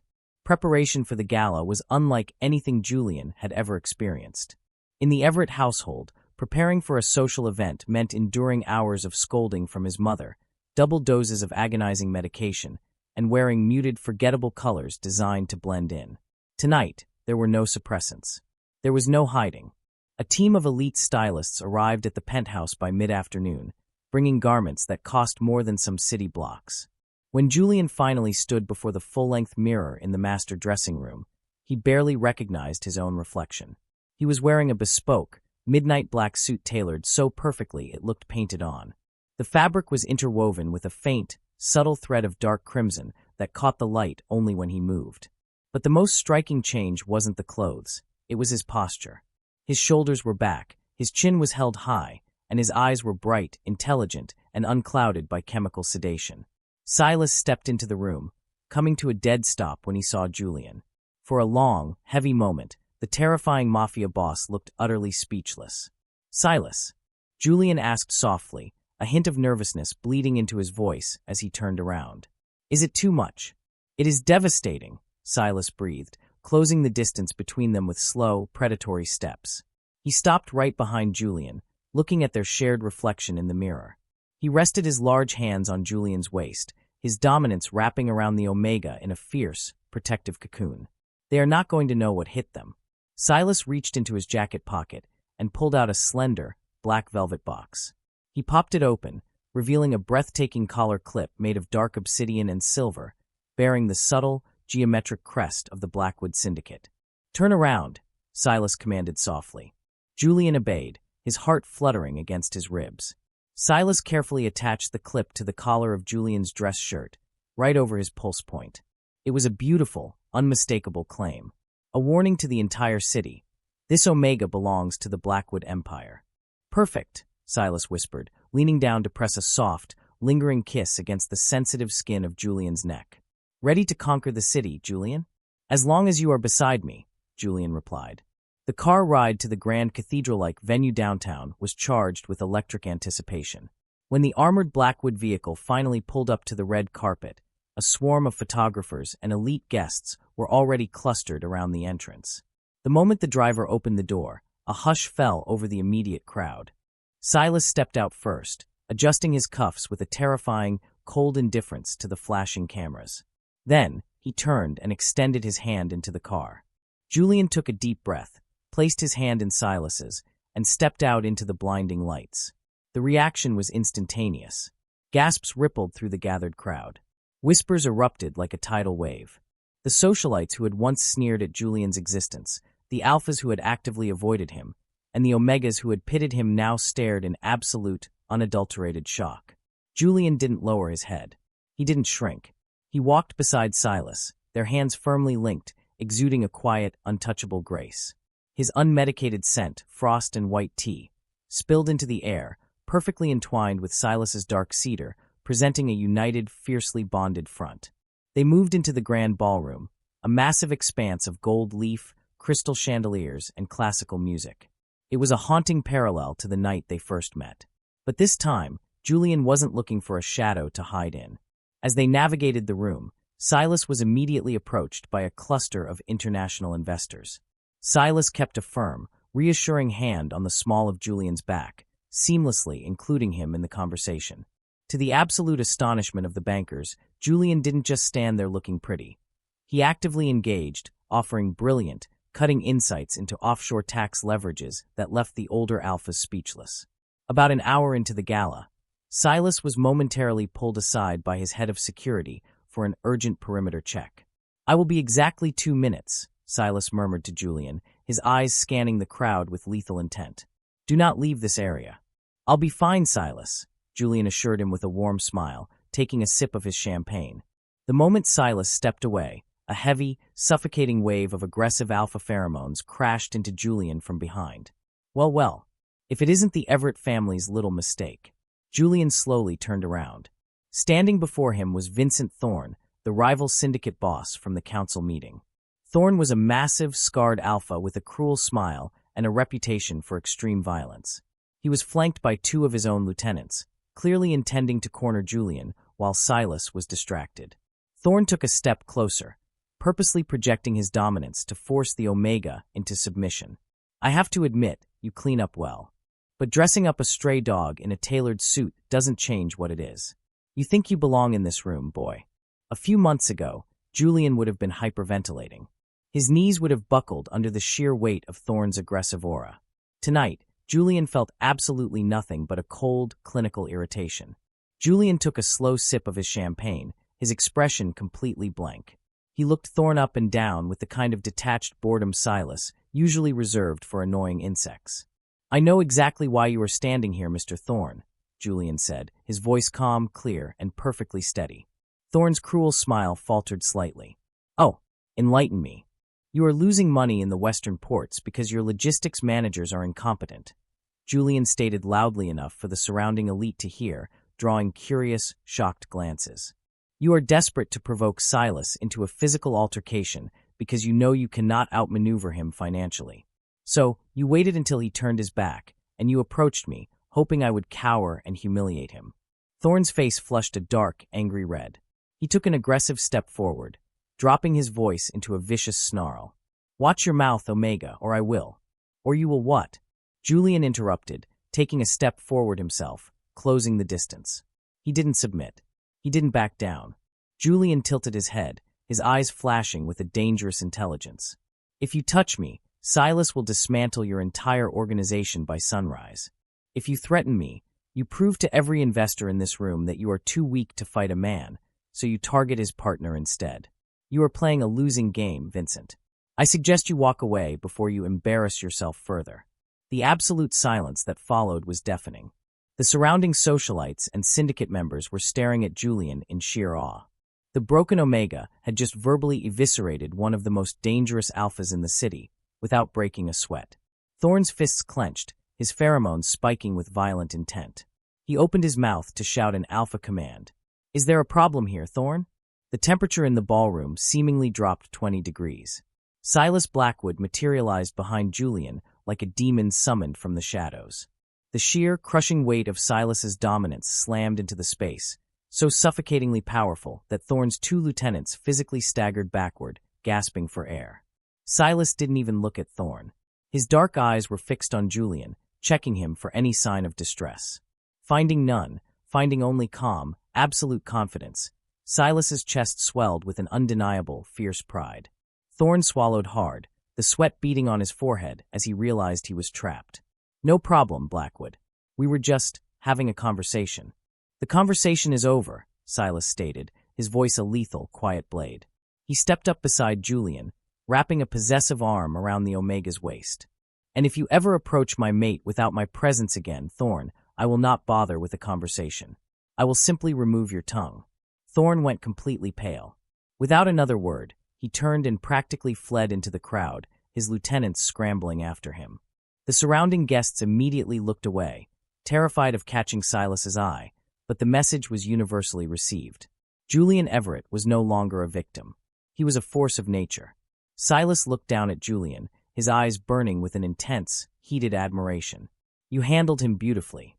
Julian looked up, a genuinely wicked, confident smile spreading across his face. I told you, Silas. I enjoy understanding how leverage works. For the first time in his life, Julian wasn't just standing in the light. He was the one casting the shadow. End of Part 7. Part 8, The Mark of a King. The ride back from the Crimson Gala was a stark contrast to Julian's very first night in Silas's armored car. Back then, the silence had been built on terror, uncertainty, and the suffocating weight of a life he could not control. Tonight, the silence was electric. It hummed with adrenaline, fierce pride, and a heavy, intoxicating undercurrent of pure Alpha-Omega magnetism. Julian sat comfortably against the plush leather seats, his body relaxed, though his heart was still racing from the confrontation with Vincent Thorne. Silas sat beside him, closer than strictly necessary. The Alpha's arm was draped possessively over the back of the seat, his large hand resting on the nape of Julian's neck. His thumb stroked slow, rhythmic circles against Julian's skin, right over his pulse point. The physical contact was grounding, but Silas's pheromones told a wilder story. Beneath the controlled dark cedar and spice, there was a raw, predatory edge of profound arousal. Silas was captivated. He had watched the man he loved tear down a rival syndicate boss with nothing but a champagne flute in his hand and an unmatched intellect. When the elevator doors finally chimed and opened into the quiet sanctuary of the penthouse, the tension between them shifted from public triumph to private, overwhelming intimacy. Silas shrugged off his heavy suit jacket, tossing it carelessly over the back of a sofa, before turning all of his intense, dark attention to Julian. The city lights filtering through the floor-to-ceiling windows painted the Alpha in shadows and silver, making him look every bit the underworld king he was. But the way he looked at Julian, with a raw, devastating reverence, belonged to a man who had finally found his religion. "You called me your mate," Julian said softly, breaking the quiet. He didn't move away as Silas slowly closed the distance between them. "I did," Silas murmured, his voice dropping into a register so deep it vibrated in Julian's chest. He reached up, his fingers deftly finding the obsidian and silver collar clip he had placed on Julian's neck earlier that evening. With a gentle click, he removed it, setting it on the side table. "Did you say it just to threaten Thorn?" Julian asked, his breath hitching slightly as Silas's knuckles brushed against his throat. Silas's hands moved to the lapels of Julian's midnight black suit jacket, easing it off his shoulders with careful, deliberate movements. "You are brilliant, Julian, but occasionally you ask deeply foolish questions." Silas tossed the jacket aside and stepped seamlessly into Julian's personal space. "I do not waste my words on men like Vincent Thorn. I said it because it is the absolute truth. You are mine, and I am entirely yours." Julian's pulse hammered a frantic, beautiful rhythm. For 22 years, his biology had been a curse. His Omegan nature was something to be medicated, hidden, and despised. But standing here, inhaling the rich, protective scent of his Alpha, Julian felt an overwhelming surge of biological and emotional clarity. He didn't just want Silas's protection. He didn't just want a seat at his table. He wanted the permanence. "The temporary mark is fading," Julian whispered, his eyes locked on Silas's lips. Silas went incredibly still. The Alpha's dark eyes flared, a storm of instinct and restraint warring on his face. "Julian," he warned softly, his hands coming up to grip Julian's waist. "Do not say things you do not mean. The adrenaline from the gala is still in your system." "It has nothing to do with adrenaline," Julian replied fiercely, reaching up to rest his hands flat against Silas's broad chest. He could feel the heavy, erratic thud of the Alpha's heart beneath the crisp fabric of his shirt.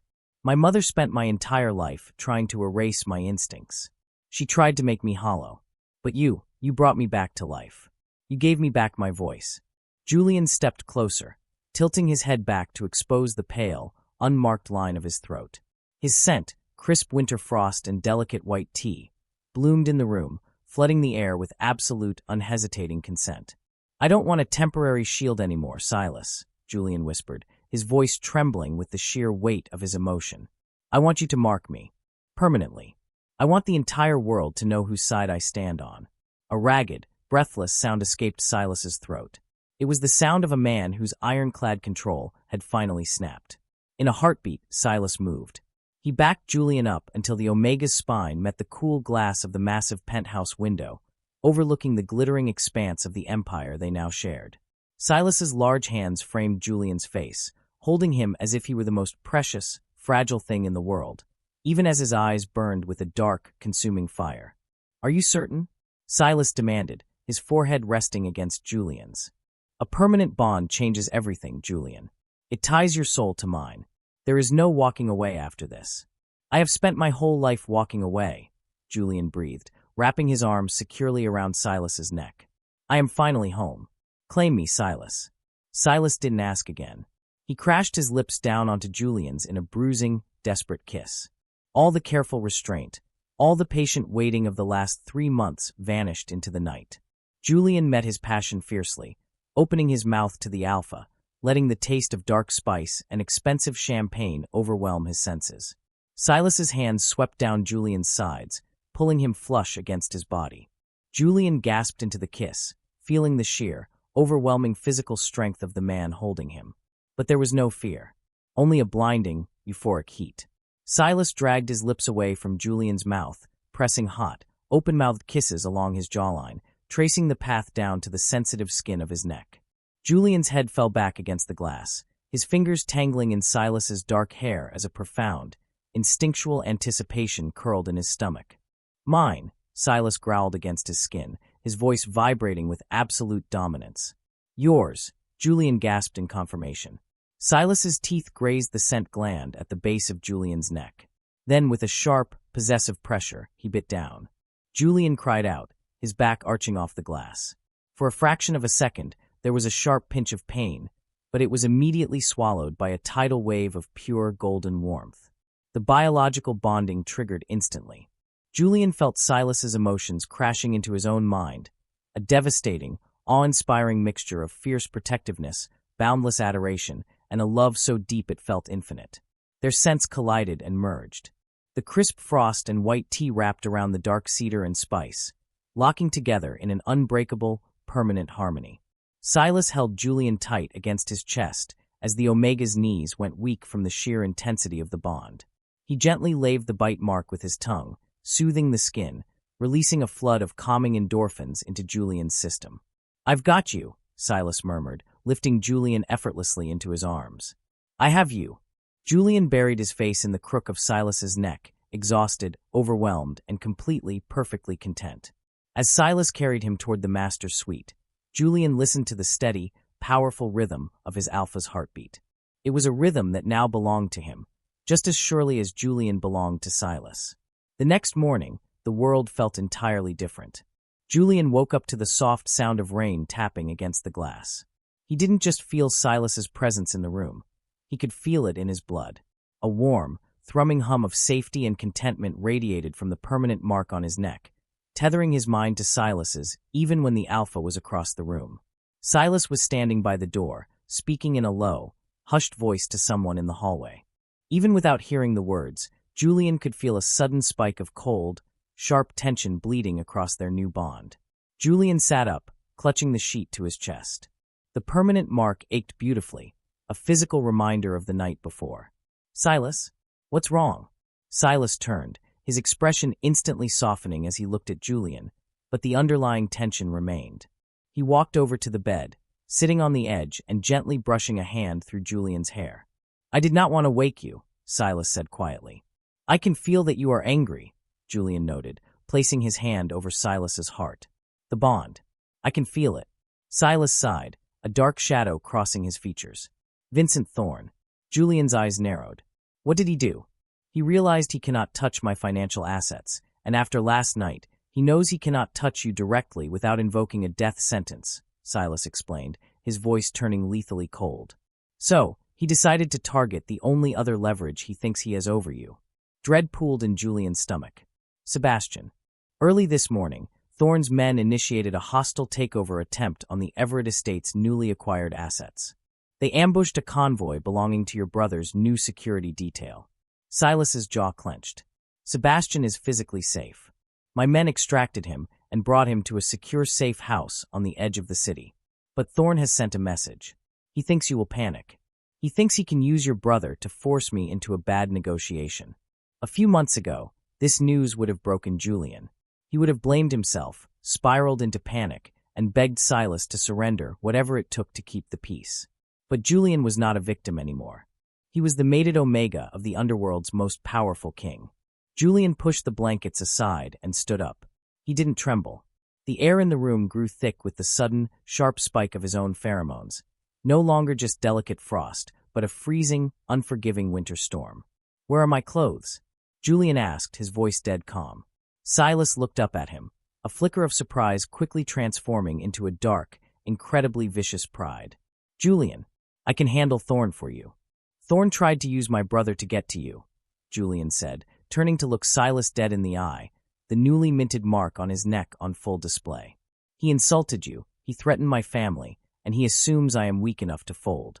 Julian walked toward the closet, his spine made of steel. "Call your lieutenants, Silas. We are going to destroy him." Silas Blackwood, the most terrifying man in the city, could only smile as he watched his Omega declare war. "As you wish, my king." End of Part 8. Part 9, the winter storm. The atmosphere inside the Blackwood Syndicate's heavily fortified war room was entirely different from the underground council meetings Julian had previously attended. There was no posturing here, no arrogant alphas arguing over petty territorial disputes. This was Silas Blackwood's inner sanctum, the beating heart of his empire, and the men inside were his most lethal, fiercely loyal lieutenants. When Silas pushed open the heavy steel doors, the room fell into immediate, disciplined silence. Maps, shipping logs, and digital financial displays illuminated the large tactical table in the center. But the silence wasn't just out of respect for Silas. Every eye in the room immediately locked onto the man walking shoulder to shoulder with him. Julian wore a sleek, dark turtleneck that accentuated the pale, elegant line of his throat, intentionally leaving the dark, bruised ring of Silas's permanent claim exposed for everyone to see. He didn't shrink under the heavy gazes of the syndicate's top enforcers. He walked up to the tactical table, his spine straight, his unmedicated scent, a sharp, commanding wave of winter frost, rolling through the room. It didn't demand submission the way an alpha's scent did. Instead, it demanded absolute, unhesitating respect. "Report," Silas commanded, standing right beside Julian, their shoulders brushing. The physical contact sent a continuous, grounding thrum of warmth through their new bond. Marcus, the head of security, stepped forward, his eyes briefly flicking to the mark on Julian's neck before respectfully dropping his gaze. Vincent Thorne's men hit the transport convoy on Route 4, near the industrial district. They were heavily armed, clearly aiming for a kidnapping rather than an assassination. Our extraction team intervened in time. Sebastian Everett is entirely unharmed and currently secured at Safe House Delta. Julian released a slow breath, the tight knot in his chest loosening slightly. Through the bond, Silas felt the wave of relief and instantly reached out beneath the table, intertwining his large fingers with Julian's. "Thorne has crossed a line he cannot walk back from," Silas said, his voice dropping into a lethal, quiet register that made his lieutenants physically stiffen. "I want his physical assets burned. I want his men hunted down. I want—" "No," Julian interrupted softly. The entire war room froze. For anyone else, interrupting Silas Blackwood while he was issuing a kill order was a guaranteed death sentence.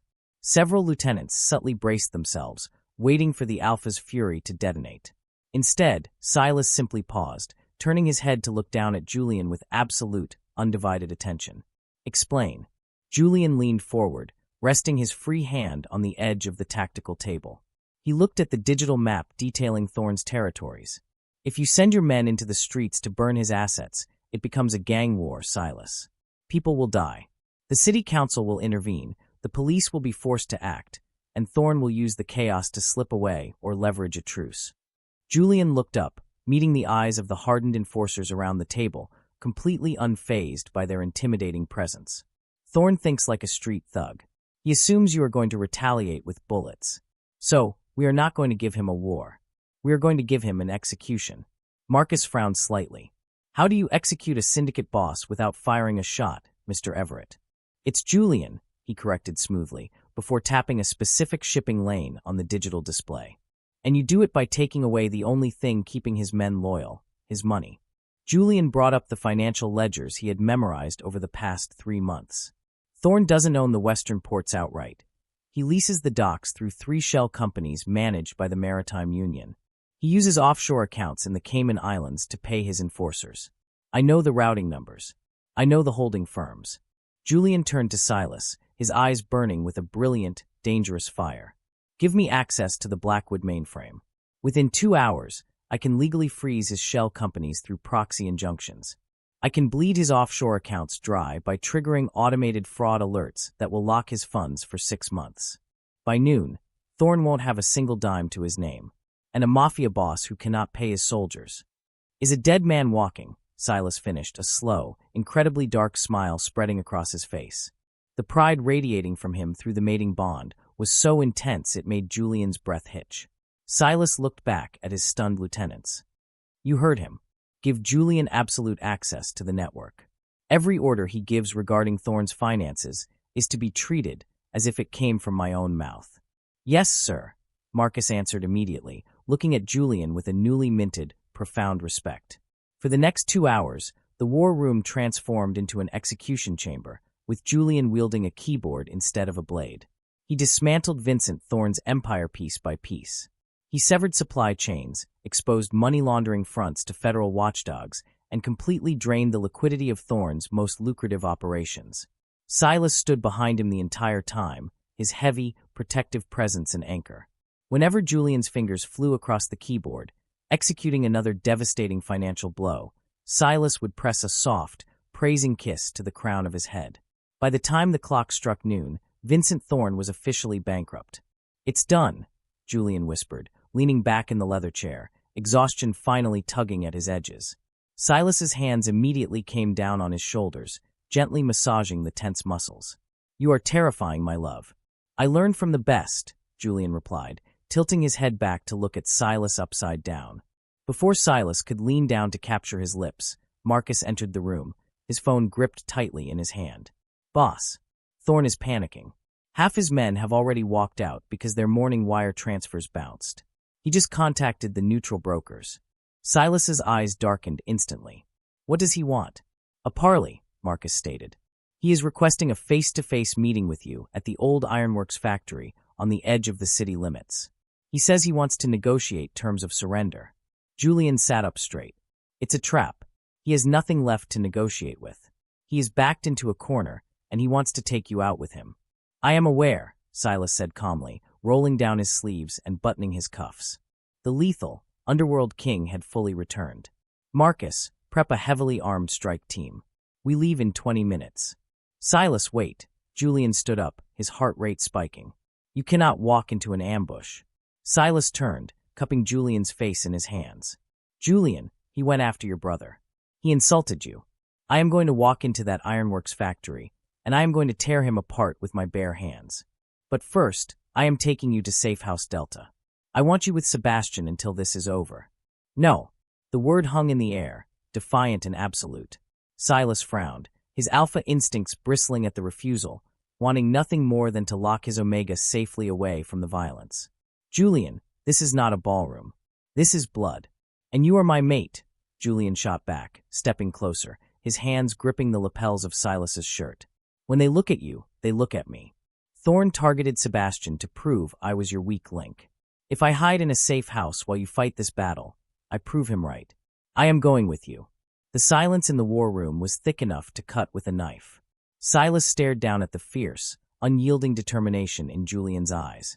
Through the bond, Silas felt absolutely no fear from Julian, only a deep, unwavering loyalty and a demand to stand by his side. Silas let out a rough breath, the last of his resistance crumbling. "If you step out of my sight for even a fraction of a second, I will lose my mind." "I am right beside you," Julian promised softly. "Always." The drive to Safe House Delta was brief. Julian needed to see his brother with his own eyes before heading to the parley. The safe house was a heavily guarded, nondescript building on the outskirts of the city. When the heavy steel door unlocked, Julian practically sprinted inside. Sebastian was pacing the length of the modest living room, looking disheveled but entirely unhurt. When he saw Julian, his shoulders dropped in profound relief. "Julian." Julian crashed into his older brother's arms, holding him tightly. "Are you okay? Did they hurt you?" I'm fine," Sebastian assured him, pulling back to inspect Julian's face. "The Blackwood security team arrived before Thorne's men could even break the windows of my car. I was terrified they had gone after you." "They wouldn't dare," Silas's deep voice resonated from the doorway. He stood there, an imposing, protective shadow, giving the brothers their moment but keeping Julian clearly in his sight. Sebastian looked at Silas, a mixture of gratitude and lingering awe in his eyes. "Thank you for getting me out." "You are Julian's family," Silas replied simply, as if that explained the moving of heaven and earth. To Silas it did. Sebastian turned his attention back to Julian, his hands resting on his younger brother's shoulders. That was when he saw it. The dark, unmistakable bruised bite mark resting right above Julian's collar. Sebastian's breath caught. His eyes widened, darting from the mark to Silas, and then back to Julian's serene, confident face. For years, Sebastian had tried to protect Julian from a world that wanted to consume him. He had always feared that one day, an Alpha would claim Julian by force and break whatever fragile spirit he had left. But looking at Julian now, radiant, grounded, and standing tall with the city's most feared man guarding his back like a devoted sentinel, Sebastian realized the truth. Julian hadn't been conquered. He had been crowned. You. Sebastian swallowed hard, his eyes shining with unshed tears. You did it. Julian smiled, a soft, genuinely happy expression that Sebastian hadn't seen since they were children. I am safe, Sebastian. We both are. For good. Sebastian pulled him into one last, tight hug. Go finish this. I'll be waiting right here. 10 minutes later, the Blackwood convoy was speeding toward the abandoned ironworks factory. The rain had picked up again, lashing violently against the armored windows. Julian sat beside Silas in the back seat, his hand resting securely in the Alpha's grasp. The air inside the cabin was thick with anticipation. Silas was projecting a heavy, shielding aura of dark cedar, wrapping Julian in a biological armor of comfort and safety as they approached the war zone. When we get inside, Silas instructed, his voice low and devoid of emotion, you stay exactly one step behind my right shoulder. Marcus and Dante will flank you.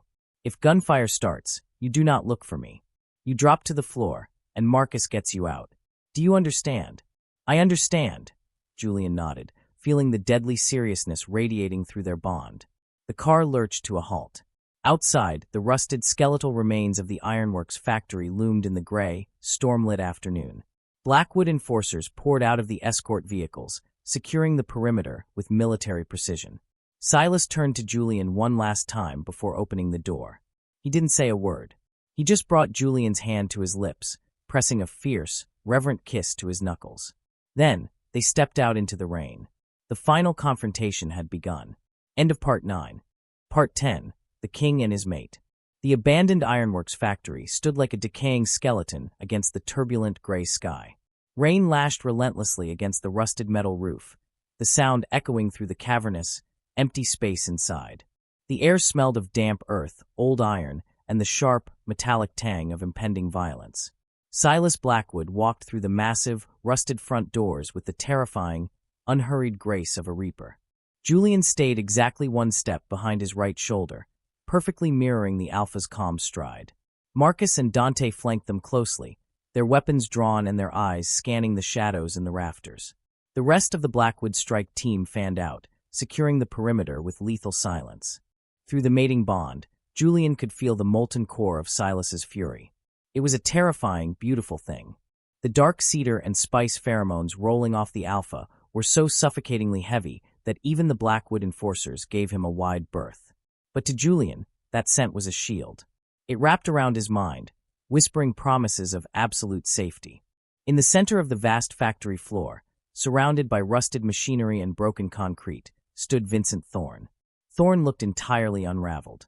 The arrogant, untouchable syndicate boss who had sneered at Julian just the night before was gone. His expensive suit was soaked with rain, his eyes wild and bloodshot. He had perhaps a dozen men left standing with him, desperate, nervous thugs gripping their weapons entirely too tightly. They were the only ones foolish enough to stay after Julian had systematically drained Thorne's empire of every single cent. Silas came to a halt about 20 feet away. He didn't draw a weapon. He simply stood there, radiating absolute, apex dominance. You brought the Omega to a bloodbath? Thorne laughed, the sound jagged and bordering on hysterical. He paced back and forth like a caged animal. Are you that arrogant, Blackwood? Or did you just want him to watch you die? Silas's expression was carved from ice. You requested a parley, Thorne. I am here. Speak your final words, and do it quickly. I have a schedule to keep. My accounts are frozen, Thorne spat, his face twisting with rage. He pointed a trembling finger at Silas. My shell companies, my offshore holdings, my shipping leases gone. In 2 hours, your hackers dismantled a decade of my work. It wasn't my hackers, Vincent, Silas replied, his voice echoing smoothly through the damp cavern. Silas stepped slightly to the side, allowing Julian to step forward into the dim light. Thorne's eyes locked onto Julian, his face draining of color as the realization hit him. The broken, quiet Omega from the gala. The boy he had tried to corner and intimidate. It took me exactly 84 minutes to systematically bankrupt you, Julian stated. His voice didn't waver. He stood tall, his chin held high, the permanent bite mark on his throat visible for every man in the room to see. I warned you at the gala, Mr. Thorne. You were playing a losing game. You should have walked away. Pure, unadulterated hatred contorted Thorne's features. His alpha pride, already shattered by financial ruin, completely snapped at the realization that an Omega had orchestrated his downfall. "Kill them!" Thorne screamed, raising his weapon and aiming directly at Julian. "Kill them all!" The factory erupted into chaos, but Silas Blackwood was already moving. Before Thorne could even pull the trigger, Silas closed the distance with terrifying, unnatural speed. The gunfire from the surrounding men was instantly met by the surgical, overwhelming retaliation of the Blackwood strike team. But Julian didn't look at the crossfire. Following Silas's exact orders, Julian immediately dropped to a crouch behind a thick concrete pillar, Marcus pressing a protective hand over his shoulder, shielding him entirely from the chaos. A sickening crack echoed above the gunfire. Julian peeked around the edge of the concrete, just in time to see Silas disarm Thorne. Silas struck Thorne's wrist with such devastating force that the gun clattered into the shadows. In the next fluid motion, Silas grabbed Thorne by the throat, lifting the massive, scarred Alpha clean off his feet. The remaining Thorne loyalists saw their boss dangling helplessly in the air, his face turning purple, his boots kicking frantically at empty space. The fight drained out of them instantly. One by one, they dropped their weapons, falling to their knees and raising their hands in desperate surrender. The gunfire ceased. The only sound left in the factory was the rain hammering on the roof and Thorne's desperate, choking gasps. Silas did not look at the surrendered men. His pitch-black eyes were locked entirely on Thorne. "You sent your men after my mate's family," Silas growled, his voice a demonic, vibrating rumble that made the concrete floors tremble. The sheer force of his Alpha command forced Thorne's men to press their foreheads to the ground in absolute submission. "You attempted to touch what is mine." Silas, wait." Thorne choked out, clawing uselessly at the iron grip around his throat. "There is no waiting," Silas whispered coldly. "There is only consequence." With a brutal, effortless motion, Silas slammed Thorne down onto the concrete floor. The impact echoed sharply. Thorne lay there, gasping, coughing up blood, completely and utterly broken. Silas stood over him, adjusting his cuffs with terrifying nonchalance. He didn't need to kill him. Thorne was bankrupt, humiliated, and utterly defeated in front of his own surviving men. The underworld would devour whatever was left of him by nightfall. "Marcus," Silas commanded without turning around. "Yes, boss," Marcus answered instantly. "Hand Thorne over to the neutral brokers.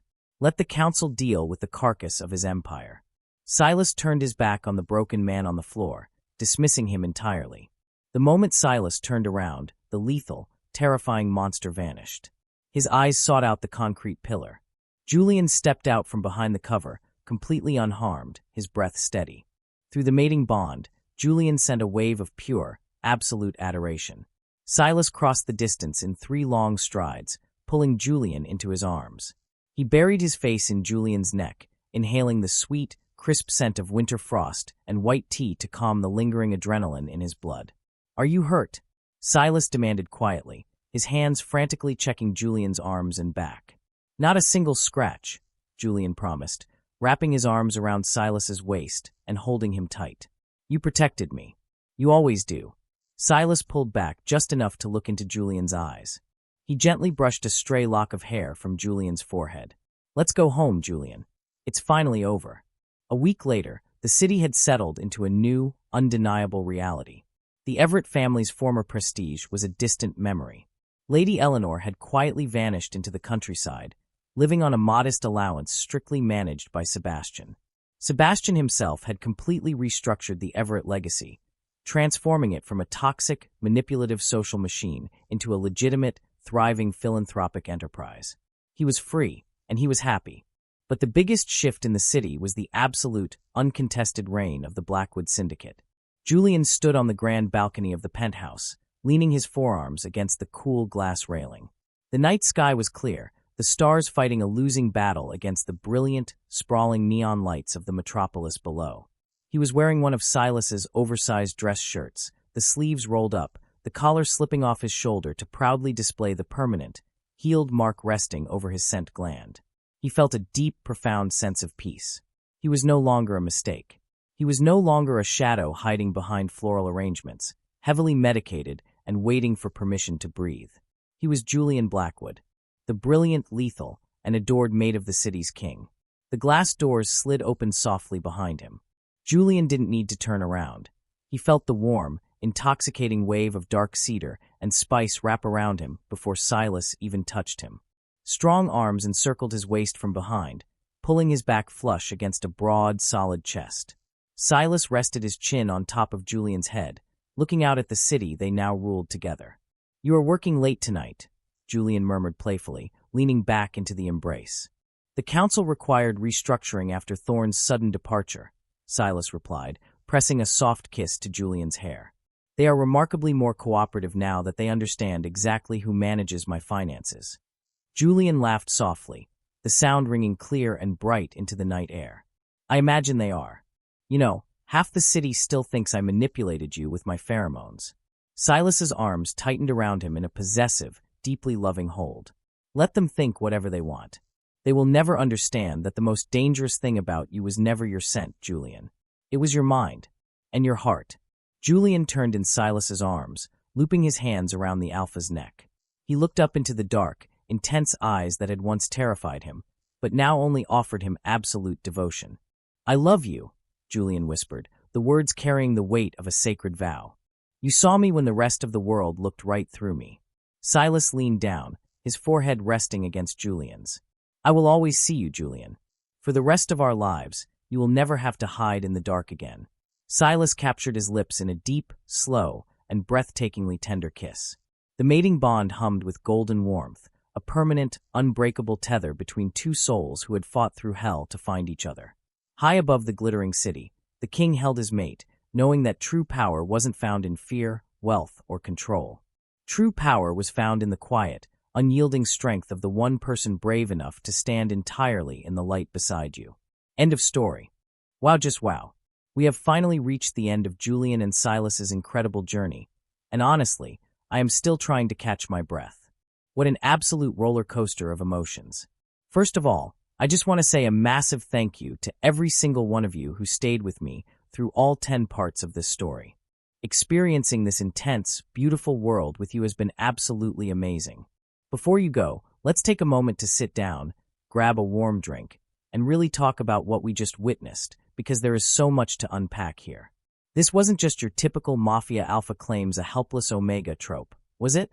No, this was a story about survival, about taking back your power, and about finding the person who truly sees you when the rest of the world forces you to hide in the dark. Think about Julian's transformation. He started this story as someone who was heavily medicated, abused by his own mother, and apologizing for literally just existing in a room. He was a ghost in his own life. But the moment Silas Blackwood looked at him, really looked at him, everything shifted. Silas didn't just rescue Julian.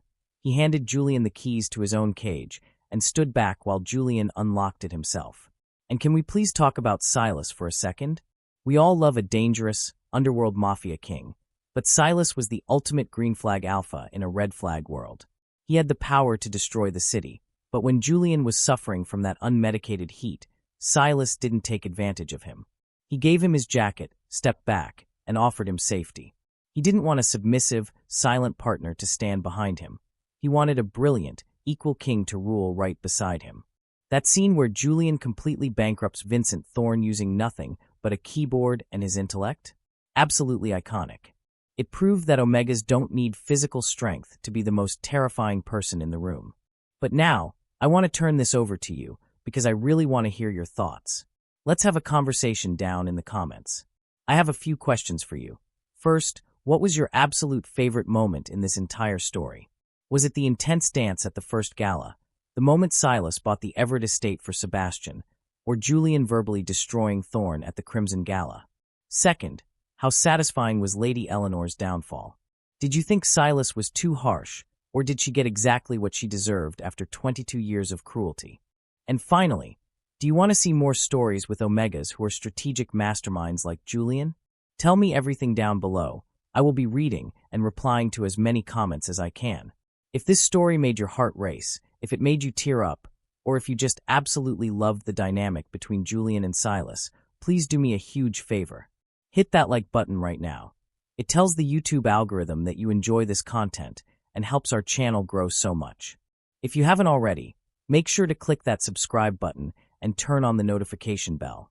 You are watching your BL boyfriend, and you definitely don't want to miss the next story I am preparing for you. I promise, it's going to be just as addictive, emotional, and passionate as this one. Thank you again for watching, for listening, and for being such an amazing community. Stay safe, stay proud, and I will see you in the next video. Bye for now.